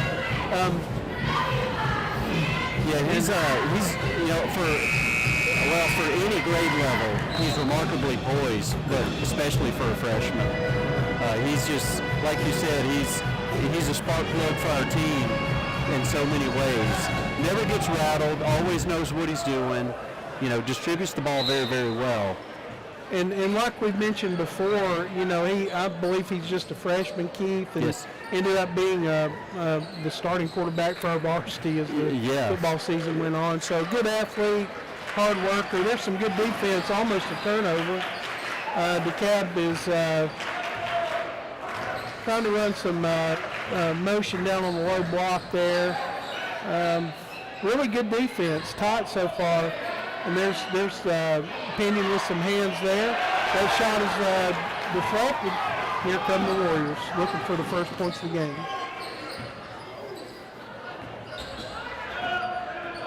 Well, I tell you, it looks like the refs are letting them play. Yeah. Yeah, That turnover was deflection by number 11, Elisha Ramos, and then turns it right back over to the Warriors.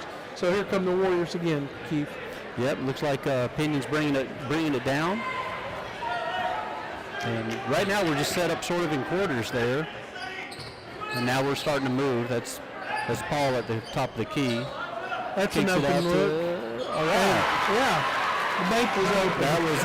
That was Jake Davis with the three. Yeah, Davis with the first points of the game. That's with the early lead with the Warriors. And as we mentioned, Jake Davis is one of our three-point shooters, and trying to get him going early is a good sign. We hope that continues. And the Warriors still showing the man look. That shot by the Tigers is off front iron, and the Warriors control their ball. There's Pinion hard to the hole. It's going to be the first foul of the game. Yep. I think it's going to be on number 25. Yes, that's what the ref is indicating. And Mr. Ward, I like that. I like it when if I'm coaching, one of my players sees an opening, take it to the hole. I like that. Well, because if you don't make it, you're probably going to draw a foul. We talked about that early in the game too. How as a team like is trying to find their scores like we are, their second, third scores, you can find some of those points at the line. So that's a good point. And there's Pinion. Pinion hits one of two to increase the lead to 4-0. And we're approaching 5 minutes here. And it's been a good defensive effort so far for the Warriors. Here come the Tigers. And showing some patience, a little motion. That's a deep shot. And it rims out. There's an offensive board. And it's going to be out of bounds on the Warriors. The Tigers will inbound it from underneath their own basket. And they trigger it. Nice little cut there. Yeah, nice little back cut leads to the first points of the game, and those points were by number 25, Antoniak. Well, it looks like Davis tried to do the soft lay-in, didn't quite fall. But good news is it bounced off one of the Dekalb County players' hands, and so we got the ball under the key. Oh, nice lob. That was really nice. Yeah, very well executed. And Keith, as we see that play and appreciate that play, that's the result of a lot of work during practice sessions. That's the only way that those inbound plays happen like that. So good execution. I completely agree. And Japheth Richmond, he was the gentleman that just made that shot down in the paint. He's worked hard. He's really trying to up his game. And last week, he had 2 dunks in the game that really, it got the crowd excited. But for those of us who know the young man, it was really sort of what we've been looking for, him to kind of get in there and get aggressive. So it's good to see, Richmond kind of reaching that next level. Jordan Young at the line for the Tigers hits the first of 2, and the second one rims out. 6-3 in favor of the Warriors. That's a deep shot. It's off the iron. Great offensive board by Malachi. Malachi Dowell, good rebound. Paul penetrates. Kicks out. That was a good look and a good dish. Here comes Young, number 21 for the Tigers. There's Ramos. Ramos penetrates. Good defense again. Yeah, good cuts board him by off. Paul. Nice job. Ramos wanted the lane, and he was denied there. And Knowles comes away with the rebound. That's Isaac Knowles for the Tigers. We're getting a lot of close shots for both teams that just aren't falling. It's kind of strange. And there's an open look. He'll pass that one up. Penetrates. And there's going to be a charge. They're going to call the charge. Yeah, right. really nice. Good job, Great Davis. defensive effort. Yeah. And that foul's going to be on number 5, Isaac Knowles. That's his first, team second.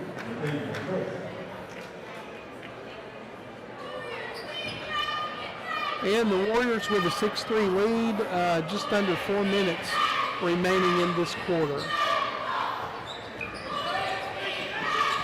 With a nice dish to Richmond. Good Nice. finish. Good finish. That was just nice. That's good execution. Yeah, that's a great assist, good look, and a strong finish. Absolutely. Yeah. So maybe we're seeing the emergence of a score here, Keith. I would certainly hope so. It'd be nice to see, not just because Japheth is a good young man, but we could use, like you said, an emergence of a score in the paint to balance out our shooters. That would be a good thing. There's Pinion cutting off the lane, forcing a really not, an awkward shot there because of the good Warrior defense. There's an open look. It comes up short. There's Pinion again with the hustle. There's a deep one, Keith, off the rim. And the Tigers rip it away. That's number 10, Agee. If they have a post player, I would say Agee's one of them. They, not a lot of length for them, yes, but not a lot of no what I would call a real post player. Yeah, Mr. Ward, I would agree with that. A lot of athletic kids on the floor, but no monster in the middle, so to speak. Well, that foul was on Pinion, and Knowles is going to go to the line. Number 5, Knowles, he's going to go to the line looking for his first points of the night. Toes the mark, shot is off, and nothing but net. As my favorite basketball announcer used to say, John Ward, no relation, he'd say bottoms. John Ward could say whatever he wanted to. He was gold. He's still a legend as far as I'm concerned. Toes the mark, shots away, off front iron. Nice. So 1 of 2 there for Knowles.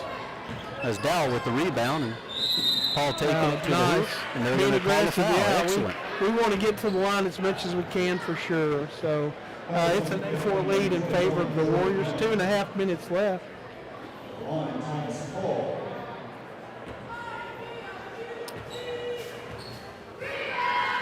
And Thomas toes the mark.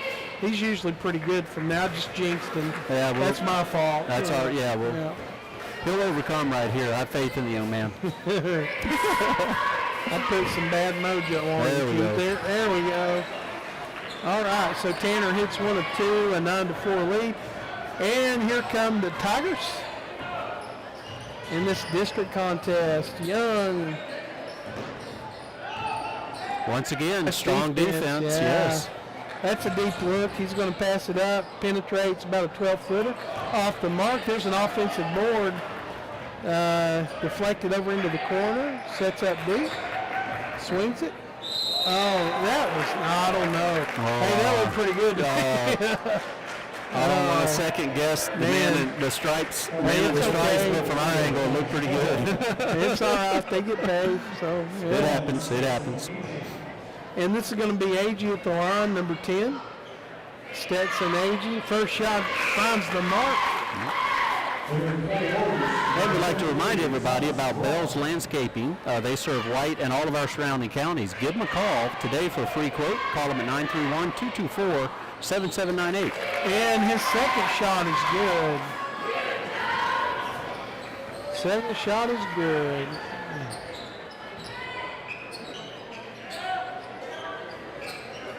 I'll get that one next.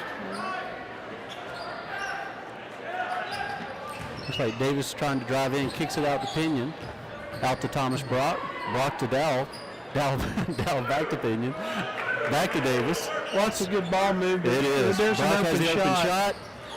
Off the no, mark. not quite. And the defensive board is cleared by Knowles. He's had a good game on the glass so far. It's his second or third rebound. He's done a good job so far. And I would vote best hair on the court right now. Yeah, it'd be hard pressed to find somebody better. That's lots of motion in this DeKalb County offense. There's a nice strong move on the block. I think that's an and one. I think that's got it. Yes. Absolutely. Yeah, absolutely. Kind of a crafty player there, Keith. Not really the tallest guy, not the fastest, but good strong move there. Nice strong move. That's Young, number 21. Basket was good. And hit that too. Yeah. So it looks like we're tied. Turned over. Well, What are they calling that on? So Young's old-fashioned three-point play knots it up with 1:10 left. Scrappy. That's what comes to mind when I look at this DeKalb County Tiger team. Scrappy. That's a good name for it. And it looks like Javen Strode is coming in for Pinion, so 5 is in for 3. Brock over to Davis. Davis takes a three-point shot and drains it from the far side. Another three-pointer for Davis. That's his second three-pointer of the night.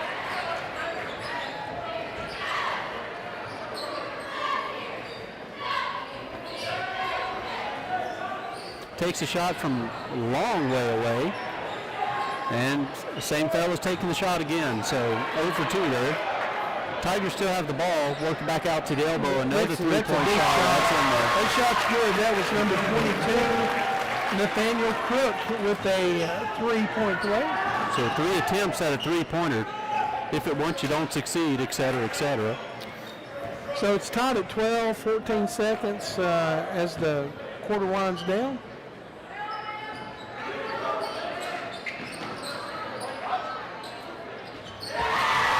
Davis hit another 3. And Keith, I think we're in for a good ball game tonight. So far the defensive intensity has been good for the Warriors. DeKalb County, lots of motion in their offense. They're a busy team on the defensive side. This is a good opponent we're playing tonight. I agree. It's another good test for us. And our boys, I love the word you use, we're playing very scrappy. And so far, Davis has 9 points, 3 three-pointers. Richmond has 4, and a couple others have been thrown in by Paul and also Pinion. And I think we're in, just like you said, Mr. Ward, we're in for a tight game. Yeah. And these are 2 well-matched teams. And we also want to notice the instant replay as well. The Landon Dickerson instant replay, nice three-point basket. You can enjoy that at home. Absolutely. That was Davis' last three-pointer that you saw there. Dickerson, the instant replay. We also want to bring to your attention another sponsor of ours, Big and Tall Tree Works. Big and Tall Tree Works is a full-service licensed and insured tree company offering trimming, removal, and storm cleanup, especially after the last storms that came through. Some of us may need that. Give them a call to set up your free estimate, 931-316-0968 or 931-808-0430. And we're back to action. We would certainly be remiss. Thoughts and prayers to all the folks in the Upper Cumberland region, and also Kentucky especially, for having to deal with those horrible tornadoes. Our part of the state was just dealing with that just a few years ago. So our hearts and prayers go out to everybody involved. And there's a turnover deflected away by DeKalb County, and Young brings the ball down. A little more pressure here. You'll notice we're picking up some half-court pressure now. Yes, I have noticed that, and it paid off already. We got Young to throw the ball out of bounds accidentally. I think that was Richmond that kind of spooked him a little bit. And the Warriors will set it up. That's a nice look inside. It's a turnover. Coming back the other way. Like a miscommunication between Drode and Richmond there. Another long three-pointer for the Tigers. It's off the mark. Good rebound coverage by Davis and Richmond. So Richmond has it at the elbow. And he's going to feed it into Brock. The Tigers have been in that man-to-man look for the entirety of the game so far. They sure have. They must feel as if they can match up athletically. I think they like their quickness. I think so too.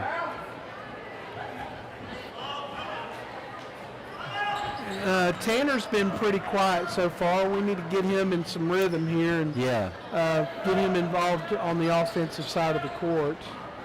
That's a nice penetrating move up there. Nice finish. Good strong finish. That's just what we were talking about earlier. We've been wanting to see Richmond do exactly that, get aggressive under the paint. And we just felt like with his athletic talent, good things would happen. And, of course, good things are happening for him. There's a nice look at the low block. Good strong move, good defense. The nice. Rebound is ripped away. Here come the Warriors. Good strong finish Davis with the foul. with the and one, I believe. Yeah, that's going to be Young with the foul.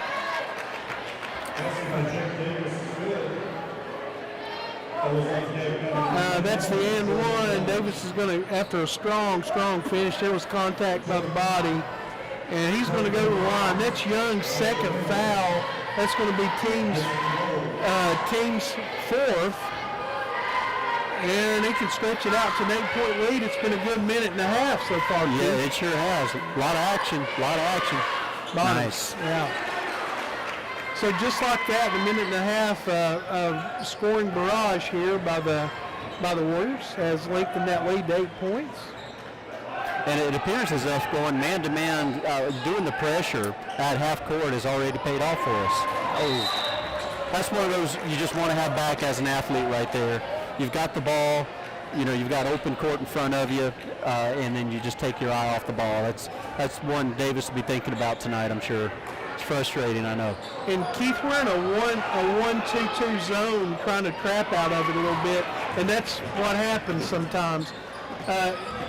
Coach Mitchell likes to show some different defensive looks bottom. There we go. And Thomas Paul with a three-pointer right there. Nice job, Thomas.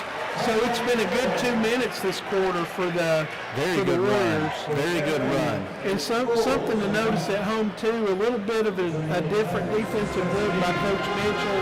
Looks like they're, and let's go to this replay as well here. You can see that at home. Landon Dickerson again there. We appreciate Landon Dickerson sponsoring our instant replay, and that's a nice strong finish. And I'm just, the graphics are just, it's top notch. It's just really what a wonderful way to showcase our kids and also the visiting the teams as well. And hey, we'd just like to remind everybody once again about Bell's Landscaping. They're going to serve White County and all the surrounding counties. If you pick up the phone and dial 931-224-7798, they're gracious enough to give you a free quote. So if you need any kind of work done, do yourself a favor and call Bell Landscaping. Oh, you get the feeling, Keith, that this next couple minutes, going into the 4-minute mark of the second quarter, this could be a very critical time for the Tigers here. I agree. They really need to make a move. That's a strong. Well, that's a way to do it. That's a good start, at least for them. That was Elisha Ramos with his first 2 points of the game. 23-14 as we approach 5.5 minutes remaining in the first half.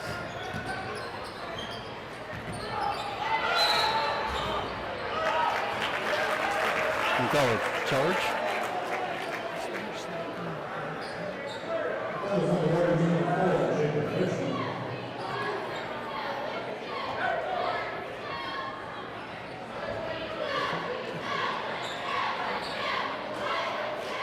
Yeah, it looked like they called the charge on Richmond. That's his first, I believe. I believe it is, yes, sir. Yeah. And so the Tigers are facing more good defensive pressure. That's a 2-1-2 zone we're seeing now. It sure is. And we're trying to trap out of it, and it's really kind of gotten their offense out of rhythm. They were having a little success getting some good looks out of our man-to-man with the screening that they were doing and the high pick and roll and that sort of thing. But we threw that trapping zone at bottom. That's Thomas Brock. There he is. That's his 12th, I think. Let's see here.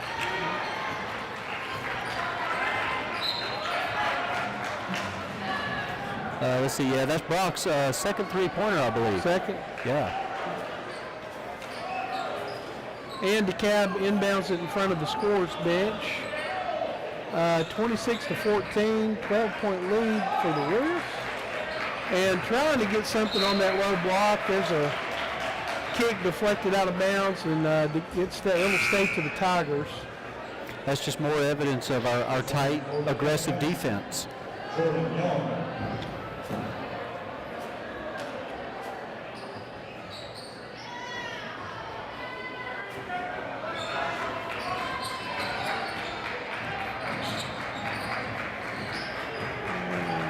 Nice baseline move there. And that's Knowles with the ball for the Tigers, and he's fouled. Yeah, he was fouled shooting. I wasn't sure if he was in the act or not, but they're going to say he was, and he'll go to the line for 2 shots. And that foul was on number 33 of the Warriors, Keith. I think it was. That'd be Thomas Brock. That was his first. Yeah. Team 7th. Showing Brock's second foul, I believe, on the board there. Yeah, you know what? I think they're right. Bottoms. Yeah. Knowles hits.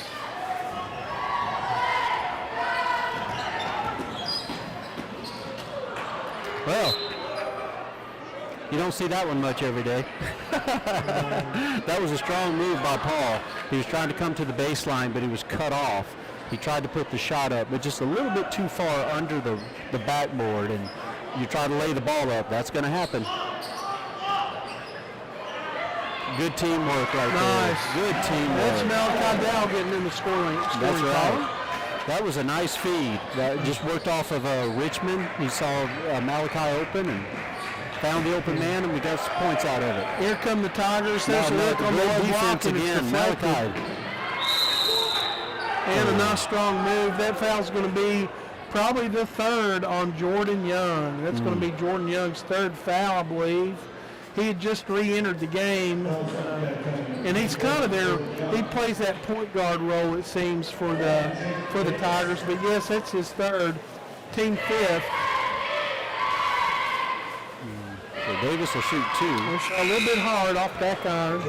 Well, in that exchange, we saw Malachi score. Malachi Dow, he scored the points, and then on the very next series, he steps into the pass and steals the ball, setting up Davis. Good team basketball there. So Davis sinks 1 out of 2. And here come the Tigers looking at a 14-point deficit. And there's a nice defensive play. Yeah. That's what we're talking about, ladies and gentlemen. Right at home. Yeah. Richmond cleans up the trash. That's what we like. Good aggressiveness. That's what Richmond with a good, strong finish.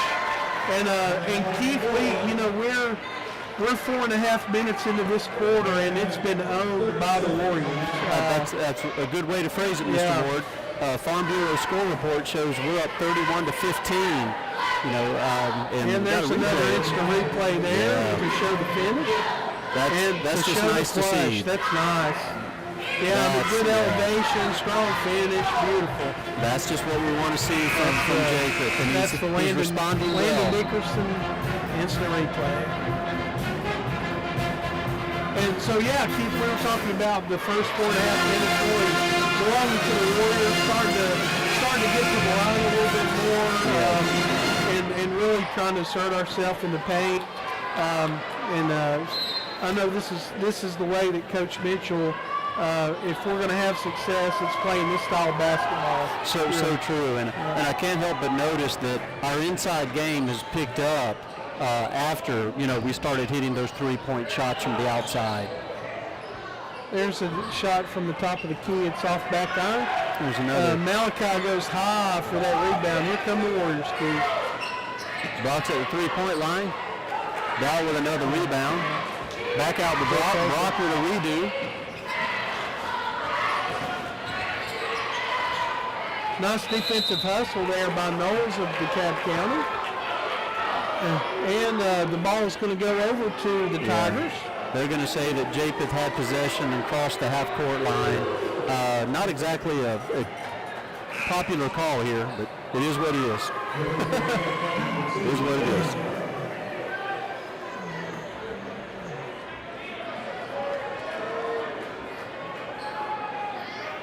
All right, so Farm Bureau score report. We're White County's up 31-15. We're at 2 minutes 54 seconds left in the second quarter. The Tigers have possession. Down close to the paint and missed an easy layup. Dow with the rebound. Feeds it out to Brock. Brock to Richmond. Richmond back to Brock. Out to Paul. Paul's kicking out to Davis. Davis is way downtown. Misses the shot, but Dow's there for the rebound. Goes up strong. Makes the play. That was really nice. Keith, he could have been fouled with the body there, but I think he let it go. But I think so. You know, it's been nice to see Malachi really exert himself on the board there. Well, on the boards, he's gotten several rebounds. He really has, and that play particularly, you know, he had to arc his body, you know, to the left, and that takes extraordinary core body strength. You know, you don't see just everyday basketball players being able to make that play. That's one of those plays that when you watch Malachi, you can understand why he's so special at the running back position in football. Jordan Parker, number 2, enters the game for the Tigers for the first time tonight. There's a deep shot off the mark, and that rebound is put away by number 22, Nathaniel Crook. Here come the Tigers. Tigers looking at an 18-point deficit, and it happened quick, Keith. In a hurry. You know, it was a 3-point lead, I believe, at the end of the first quarter, and within the first few minutes of the second quarter, this lead opened up pretty quickly, and now it's comfortable. That's a good word for it. Yeah. Nice job by Paul. Just takes it. Coast to coast right there, lays it up nice and easy. You know, and something that you probably notice at home is lots of transition baskets coming off of good defense. Good point. Yeah, good and there's point. another look. There's another one to Richmond. Okay. Rebound is ripped away by number 33, Wheeler. And the Tigers are content to slow it down a little bit as we're approaching a minute. We're clapping out of that half-court defense. It's really caused them some problems, Keith. It sure has. And there's another. And continues to do almost so. Another turnover. Yeah. So we're under a minute, 35-15. A comfortable 20-point lead, and it's really been a good quarter for the Warriors. It sure has. I might even go so far as to use the word takeover here in the second quarter. A good coaching adjustment by Coach Mitchell, particularly on defense. And then, of course, us hitting the shots that we need to, and also Japeth continues his emergence, so to speak, in the paint. You put all that together, and here we are with a commanding lead. You know, we've been able to get to the line a little bit, too, tonight, and more or less made that count when we've been able to get there. The Tigers will inbound the ball from in front of the scores table with 56 seconds remaining in the half.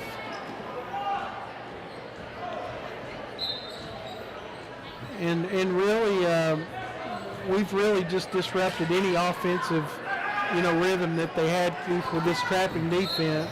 That's true. Yeah. They're really sort of playing behind the 8 ball, so to speak. And there's another turnover. Yep. Another pressure turnover. So, and you got to think too. This is the style that we'll have to play to win ball games. I agree. As we get deeper into our district, and of course, if we have post-district berth of some sort, which we certainly always hope for, we're going to have to play that kind of ball. I think you're right, Mr. Ward.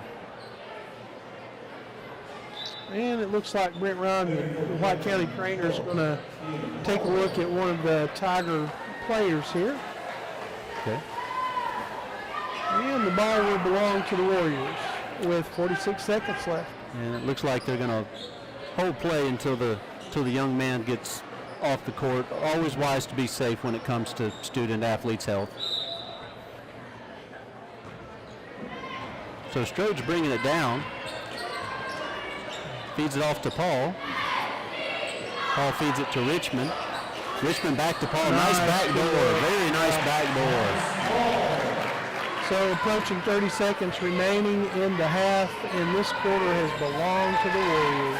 That was a classic backdoor play if I ever have seen one. And there's a feed to the low block. A good strong move. It's off the Richmond iron. with a nice rebound. Richmond rips it away. Here come the Warriors. 16.6 seconds remaining.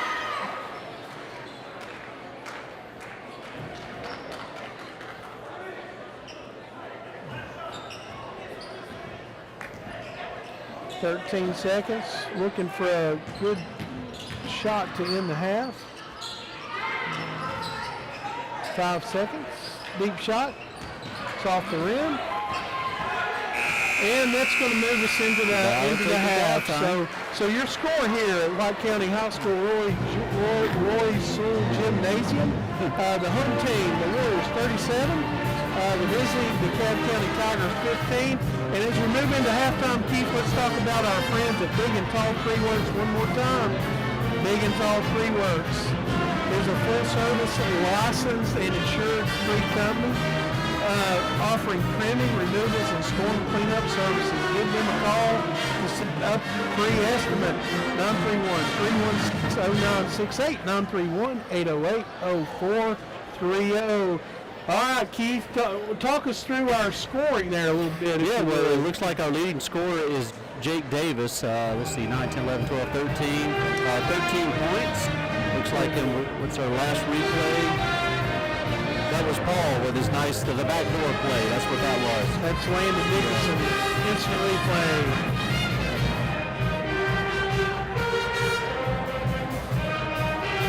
But as I said, it looks like Davis is our leading scorer, followed by Paul and Richmond. They're neck and neck in terms of scores. Brock has kicked in 2 3-pointers as well. We really have just a good amount of spreading the ball around. We do have Davis as our top scorer, but the other two that are right behind him are not far behind. And that's always healthy to see. Yeah, Keith, their leading scorer only has 4 points, and that's Jordan Young, and he got in foul trouble early. So it's been, like we talked about at the beginning of the game, it's defense has been kind of like our hallmark to this early point in the season. And once again, we're seeing a stifling defense tonight. Absolutely. It's really scoring the game so far.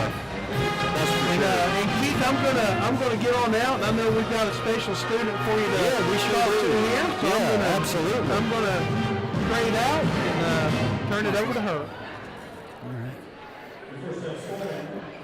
Well, ladies and gentlemen at home, okay, first off, I'd like to rectify an omission that I made. Our pregame today was sponsored by Payless Shoe Company. They're at 285 West Turntable Road in Sparta, so please check them out. Right, so I'm going to go ahead and apologize to Payless for not mentioning during pregame, but we're going to call this the pregame, the Payless halftime, if that's okay with Payless. We appreciate your support. But ladies and gentlemen, what we have going on here, okay, is I'd like to introduce to you one of our very best students that we have. And of course, she's one of my students, so I am massively biased, of course. But ladies and gentlemen, this is Felicity Bradley. All right, Felicity, tell everybody about yourself. So I am a junior here at the high school, and this would be my second AP class. I did one online, and then I did one here at the high school.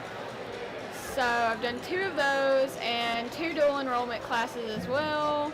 So I have a total of 4 college classes underneath my belt as of now. And you're a junior. You're a first semester junior. Yes. And ladies and gentlemen at home, just in case you don't know what AP is, okay, AP stands for Advanced Placement. It's a private classes offered by a private organization called the College Board. They're also the people who create the ACT exam. But long story short, students who are in AP are among the best and brightest in their entire school. Okay, and the AP model is designed to take the best and brightest in the school, have them compete against each other, and see who really is the best of the best. So it's very much a competitive base, type situation. In theory, it is supposed to be college level work as a high school student. But as someone who's taught AP for 15 years and someone who's done college work as well, the reality is some of the stuff that Ms. Bradley was dealing with was beyond freshman level in college in those AP classes. All right, so I just want the people at home to understand the rigor that she's having to deal with. And correct me if I'm wrong, but one of your AP classes is online, is that right? Yes, it is. That's impressive because, when you don't have a teacher in the classroom and you're having to sort of teach yourself on that level, that's tough. That's actually tough. And I'm able to have you in my U.S. history class now. And of course, she has an easy A, and she's interested in the dual enrollment U.S. U.S. history class that we have here from Motlow College. So she approached me, asked me about it, and I suggested that she enroll in it. And so now she's going to take on another college class in the spring with me. So in that regard, you're looking at a young lady who's choosing to challenge herself on a very high level. And we're oh so proud of her. And we really want to show her off to the community. Ready? Tell everybody about your grandparents, about your horses, just, your home life, so to speak. Okay, so I'm surrounded by such a great support team. I have such great family members and friends that just push me on to do well, especially my grandparents. They're amazing to me, and they realize that I'm not always going to do perfect, and so I have my off days, and they're really forgiving of that, and even though I am higher in the academic level, they don't get on to me if I don't perform to their expectations all the time. So that's helpful for sure. Absolutely. And their names? Their names is Bill and Jew Bradley. Mm-hmm. Yeah. And I believe we must say grandmother. Yes, we must say grandmother. Yes, she out of has respect, to be called, right?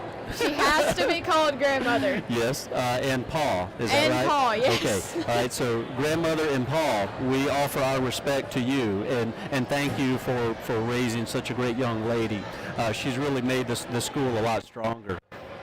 And also, I would like to brag on Miss Bradley in this regard as well.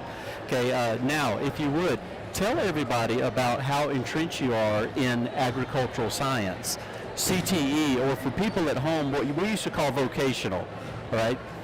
Oh my goodness, I absolutely love anything agriculture related, plants, animals. Horses are my main thing. I love rodeoing. I love training horses. I've trained, I think, 4 or 5 just this year alone by myself.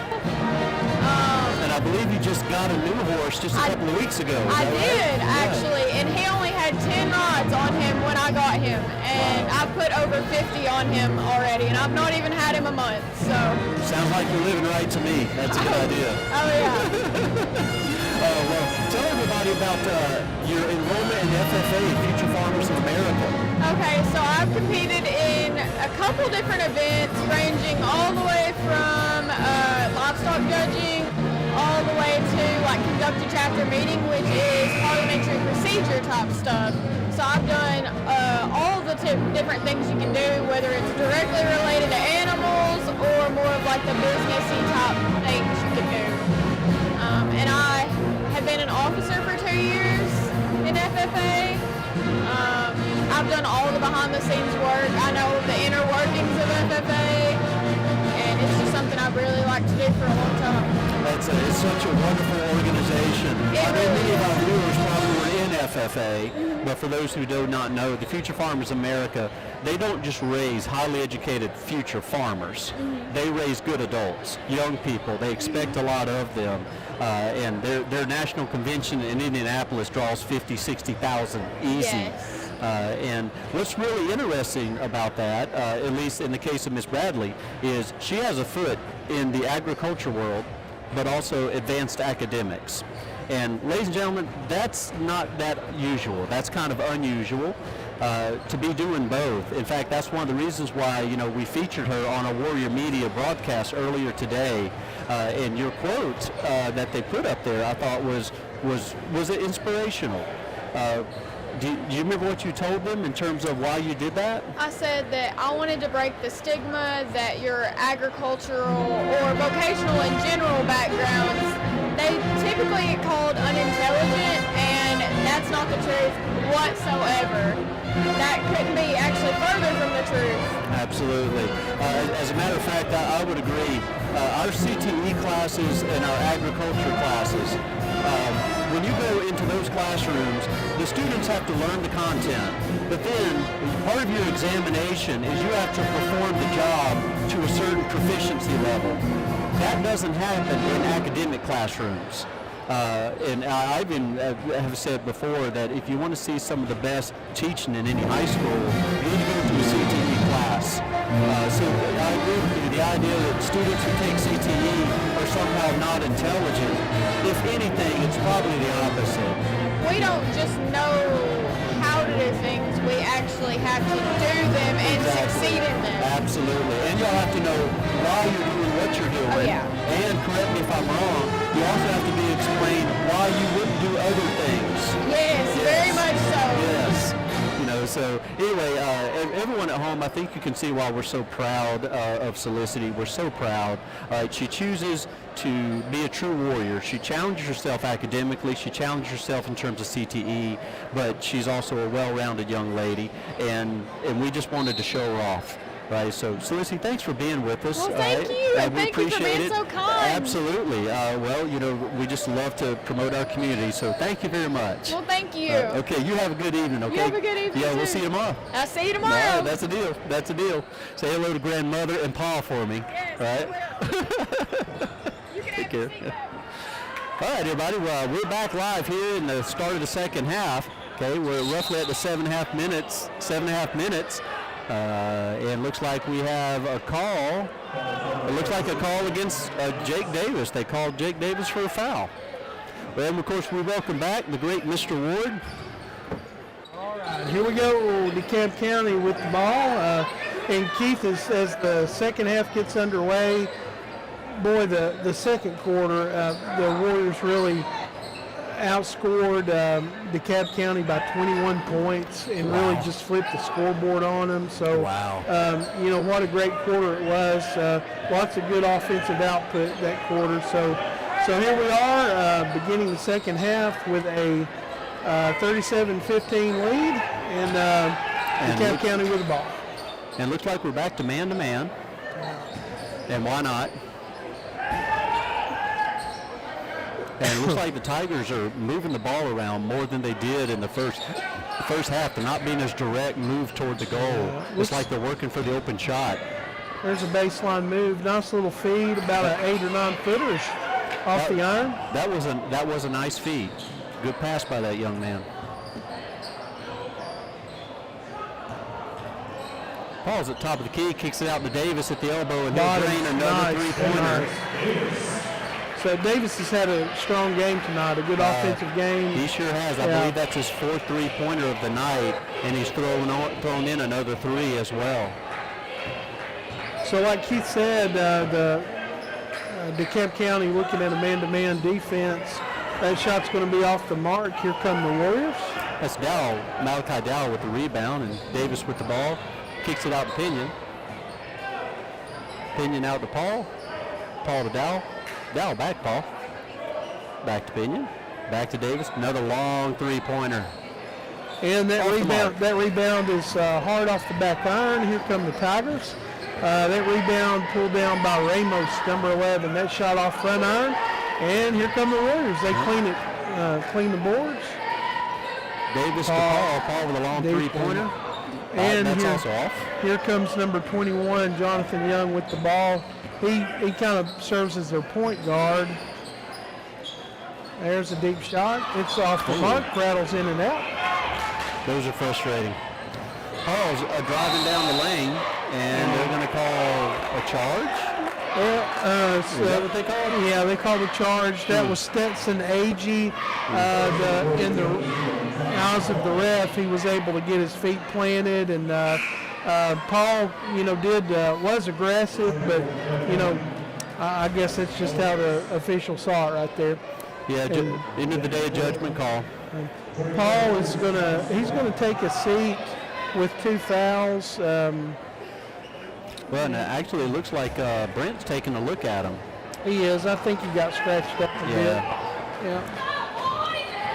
But here comes DeKalb County running from offense. Cut on the low block. And a nice little penetrating move there by number 11. That's Ramos. Ramos is fouled. I don't think it's going to be a shooting foul. Looks like I'll be call it on Dowell. And they're going to inbound the ball to catch him and inbound the ball. Their own goal.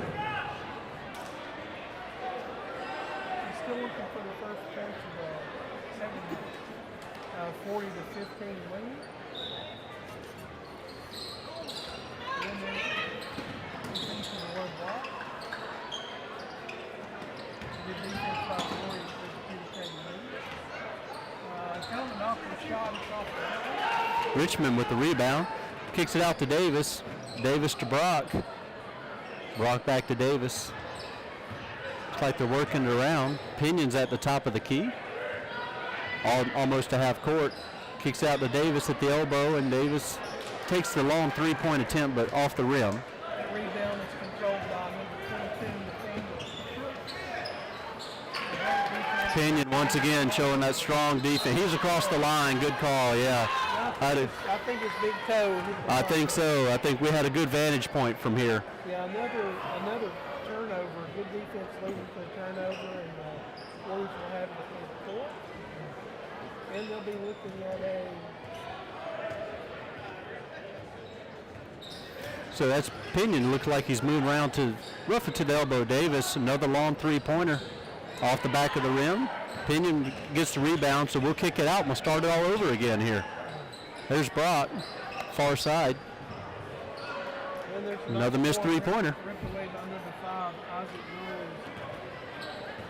And the Tigers in control, and here they come. The Warriors settled back into man-to-man defense, not a lot of pressure until they get across the mid-court drop, and then they pick it up. There's a nice movement for the paint. It's going to result in a foul. I think that's on Richmond. Yeah. Yeah, actually it's third. That is right. Going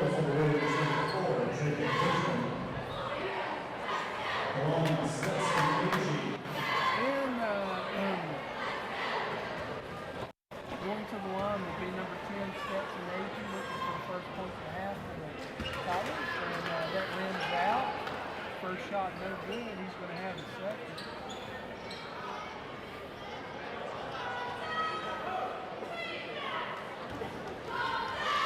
Second shot comes to Mark.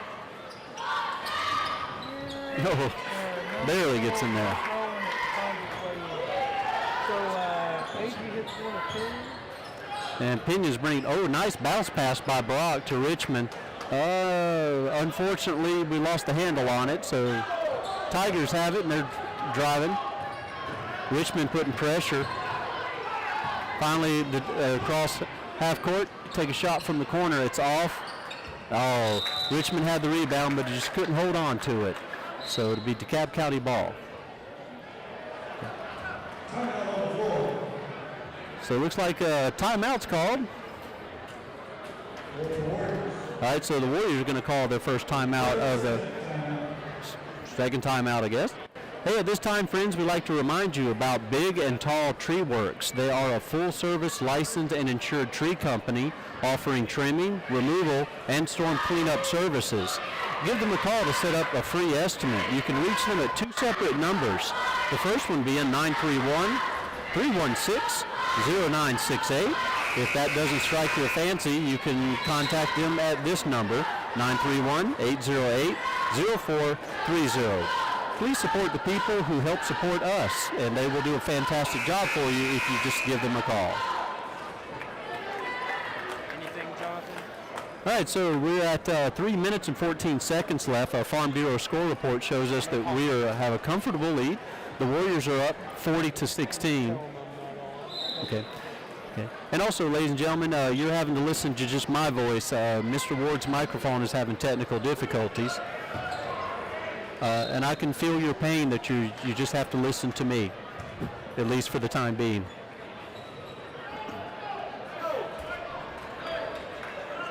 Okay, so Tigers bring it in from half court. Looks like we're putting more pressure on them at half court. There's more of that stingy defense that Mr. Ward was talking about. Just every pass they try, we contest it. And that's how you play defense. Richmond's going to take a breather. That's Jeremiah Gardenhire coming in. Gardenhire, I should say, coming in to replace him. And that's a rare situation where we sit one center, we bring in another center, but we don't lose height. They're both at 6 feet 7 inches. That's a nice thing to have for sure. Okay, Agee takes a shot from 3, and he's going to be good. So Tigers able to capitalize there on an open shot. Okay, Pinion brought the ball down. He's at the top of the key. And they're going to call traveling on Pinion. So it'll be turnover. And we have subs coming in. 14 is coming in for the Tigers. And Paul is coming in for Pinion.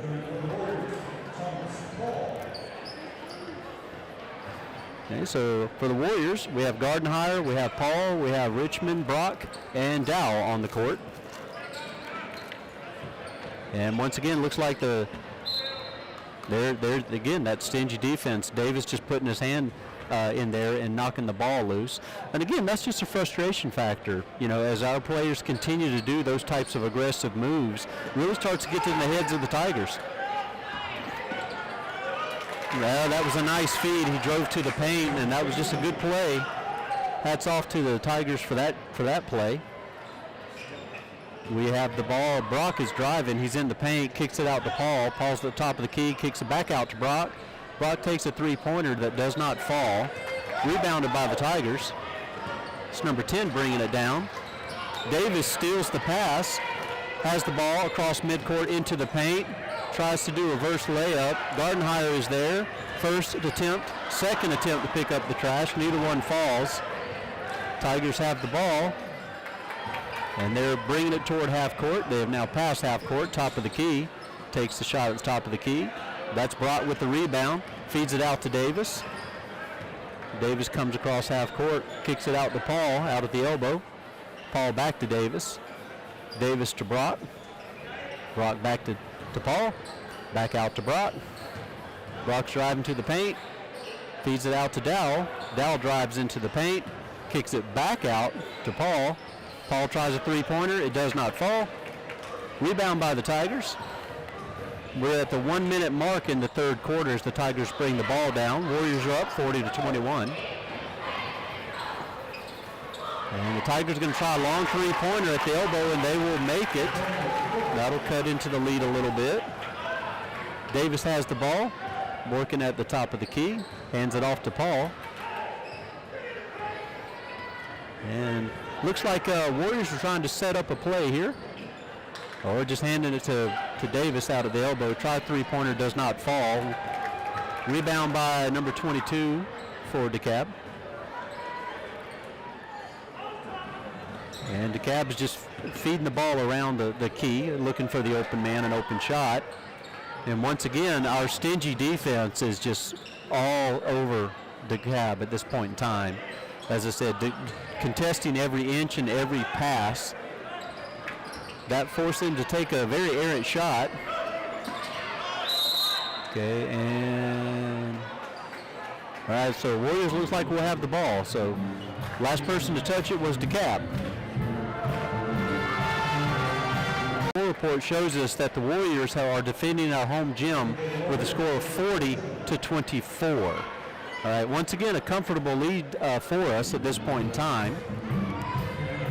And speaking of that, we'd also like to remind our friends at home, please consider Bell's Landscaping whenever you need your any type of landscaping work. They will serve you here in White County and all the surrounding counties. You call them today, they'll give you a free quote. Give them a call at 931-224-7798. They would be happy to do a great job for you. All right, so we're moving to the start of the fourth quarter. Right, so once again, the Warriors in total command here, up by a score of 40-24. And as we look at the foul situation, neither team is in danger of going to the bonus, at least for right now. So it'll be really curious to see. I think we know what the Warriors are going to do, both on defense and offense. It's going to be curious to see if Dekalb tries. If they're going to try to go back toward driving to the paint or continue to work for the open shot, the clock as it ticks on down may force them to do one tactic over the other. And once again, we're playing man-to-man defense, and we're playing it tight, contesting every pass, just basically harassing Dekalb when they have the ball. And it looks like Dekalb has gone back to just trying to find the open shot. And we're making that very difficult on them.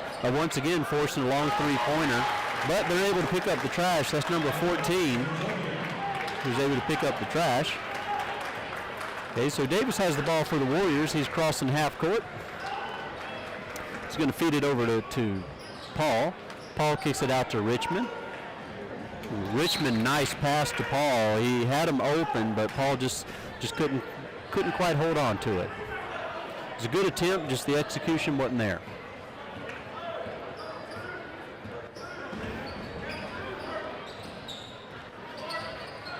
Okay, so once again, the minute the Tigers get past half court, we're all over them. So, and there's a drive to the paint by number 5. Nice little easy lay-in, kissed it off the glass to cut into the lead just a little bit. Okay. Davis taking his time, bringing it down the court. Kicks it over to Paul at the top of the key, kicks it out to Richmond at the elbow. Richmond's going to kick it over to Dowell. Dowell back out to Paul, Paul to Brock, Brock back to Paul. Sort of an alley-oop to Richmond. That was nice. That was very nice. What you saw there was sort of a version of the alley-oop to Richmond. It was not a dunk, it was a layup, but it was a nice alley-oop that just went over the defense, and Richmond made it count. There's another interception of a pass by Davis. Davis goes strong to the hole, lays it in for two more points, and that'll make DeKalb County call a timeout, trying to sort of stop this momentum. So with our Farm Bureau score report, we have 6 minutes and 9 seconds left in the ball game, and the Warriors are still up with a comfortable lead of 44-28.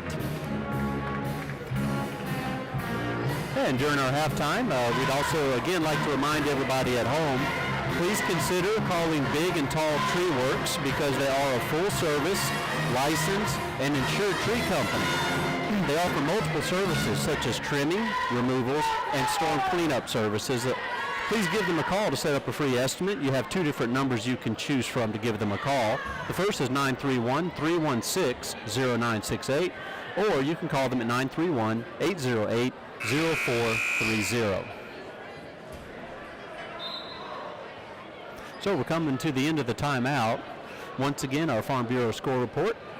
Warriors are up 44-28. We have 6 minutes and 9 seconds left in the ball game. And again, neither team is really in any danger, excuse me, of foul trouble.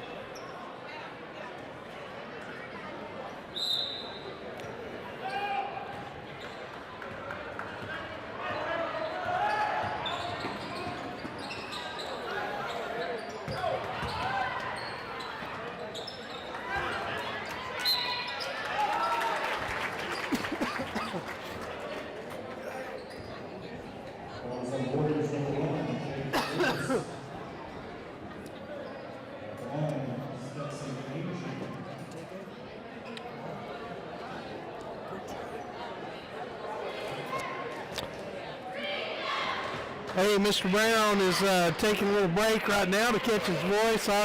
We've had technical difficulties, and I've been off the air with you, but I'm back here. This is Lane Ward. Mr. Brown's catching his breath, and we have just under 6 minutes remaining, and it's a 14-point lead for the Warriors. What you've been seeing is DeKalb County slowly clawing back into this game. They've been able to get some offense going, led by number 10, Stetson Agee, and also with some help from Nathaniel Crook, who's hit a three-pointer, and it is a 14-point lead. Still comfortable, but you know, it was about to get out of hand at as many as 25-point lead there for a little while.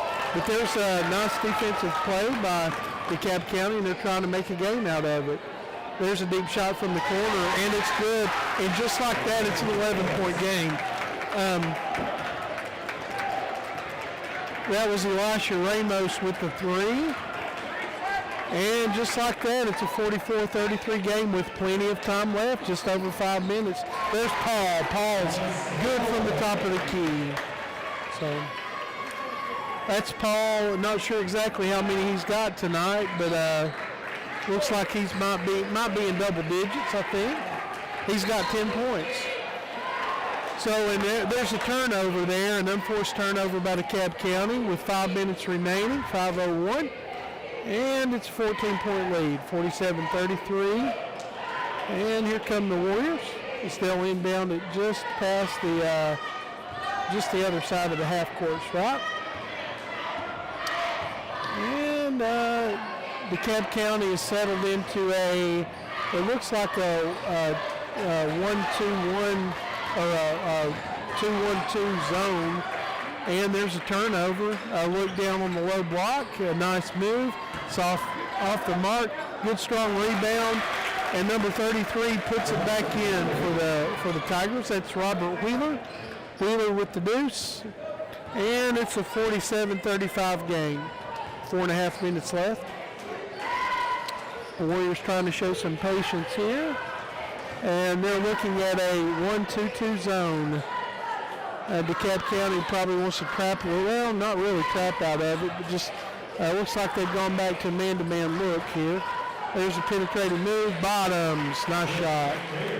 That's Davis for the Warriors. And I don't, yeah, Davis has 7 this quarter, Mr. Brown informs me. And just under 4 minutes remaining. DeKalb County looking at a 2-1-2 zone, and that's giving them trouble all night. There's Davis again. Davis with the basket, and that's 9 this quarter. So a 16-point lead for the Warriors. And that ricochets out of bounds. He tried to deflect it off of the Warrior, but ended up ricocheting off of him. That was number 11, I think, Ramos with that play. And here come the Warriors. The Warriors will look at a man-to-man defense with 3 minutes and 25 seconds left, maintaining a 16-point lead. There's Paul deep. It's off back iron. There's an offensive board. Nice look. That's Richmond. And a tie-up, and I think the possession arrow favors the Warriors. So the Warriors keep possession. 3 minutes, 15 seconds left. 51-35. Once again, we want to thank Ben Lohman for partnering with Warrior Media. They're a wonderful partner, and we want to thank Candace Allen and the members of her media program for all the work they do to bring such a quality broadcast, and it gets better every time out. There's a deep shot that's off the iron. Dow goes high, tries to get an offensive board, comes up short, but it's deflected to Paul. The Warriors maintain possession. And facing a man-to-man defense. And nice penetrating move. They'll kick it back out, keep it around the circle.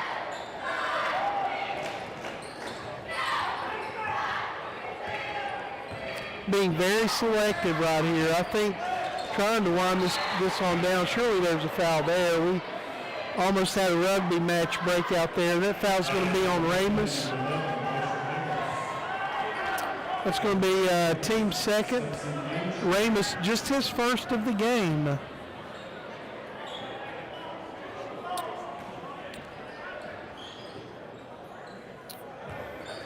And it looks like the Warriors are going to run some more offense. Not in a hurry right here, just kind of trying to be methodical, look for a good open shot, cutting the baseline, cutting the lane, just lots of motion. That's a motion offense right there, just looking for something to break loose. They get a good look, but the shot's off the mark, and DeKalb County will maintain possession.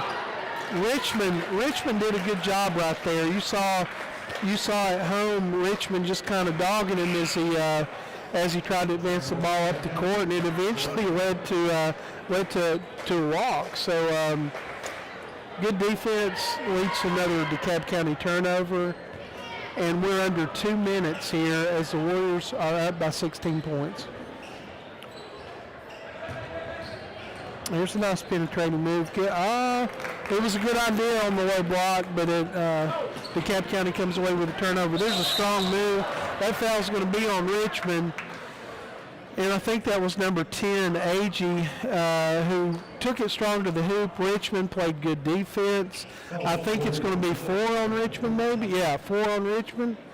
Well, the clock's saying 3. Yeah.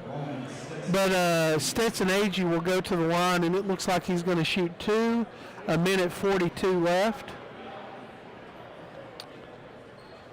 And we're going to clean up the court a bit here. And once again, we thank Ben Lohman for being such a great partner of our Warrior Media. Also, let's talk about Bell's Landscaping Service. Bell's Landscaping Service, White and surrounding county. Call for a free quote today, 931-224-7798. Spring will be here before you know it, folks, and you'll be out in the yard trying to get things ready. Bell's Landscaping can help White and surrounding counties get you ready for what's coming this spring. We appreciate their partnership to help bring you this wonderful broadcast. And those of you that watch games routinely can attest to the fact that the broadcast that the kids pull off gets better and better each time out.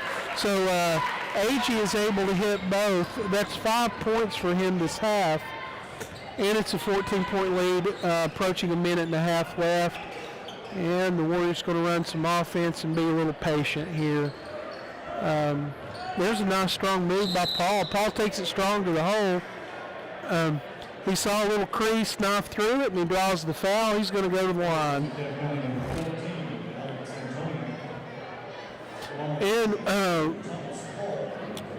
And that foul was on number 14, Alex Antoniak.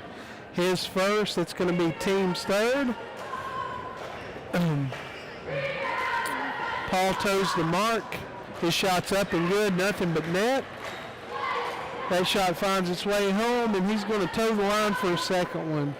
Once again, we want to tell you how much we appreciate that you joined us for this broadcast. And our next broadcast will be Monday. Oh, excuse me, not Monday. But it will be against Van Buren County as they come to Roy Sewell Gym this Friday. So Friday, join us if you can't be here in person. We hope that you're able to join us. And Paul hit both of his free throws. There's a turnover, approaching 1 minute left, and the Warriors are going to work some offense. Patient as Paul has the ball at the top of the key. He drives. There's going to be a reach-around foul there by number 2. That is Jordan Parker. Jordan Parker with his first, actually his second. That's going to be 4 fouls this half. And we're under a minute. So the Warriors looking to run some offense and take this one on home.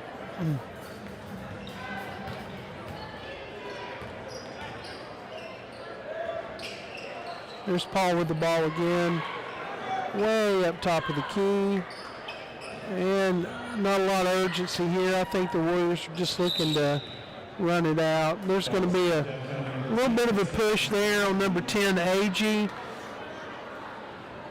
That's Agee's first foul. They have a few to give. Not a shooting foul. And there's some new Tigers entering the game. Several Tigers are going to clear the bench, and 4 or 5 guys are going to enter the game, get their first taste of competition tonight with 36 seconds left. And likewise, we've got some young Warriors coming in too, so it's a mutual exchange here. So we've got some guys getting into the game for the first time this evening. That's good to see.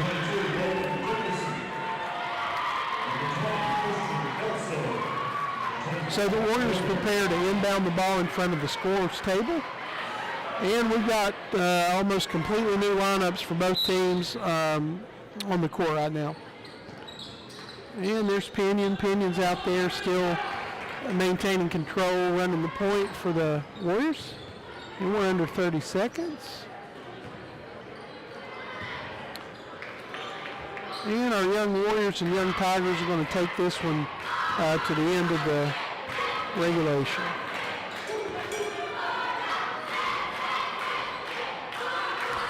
And I've got to say, a nice win tonight for the Warriors. The first quarter was contested, and it was a close game. At the end of the first quarter, it was a 3-point Warrior lead, and then the first couple minutes of the second quarter, the Warriors struck like lightning, and that second quarter belonged to the Warriors as they drug it on out. This will improve the Warriors' record to, I believe, 6-1.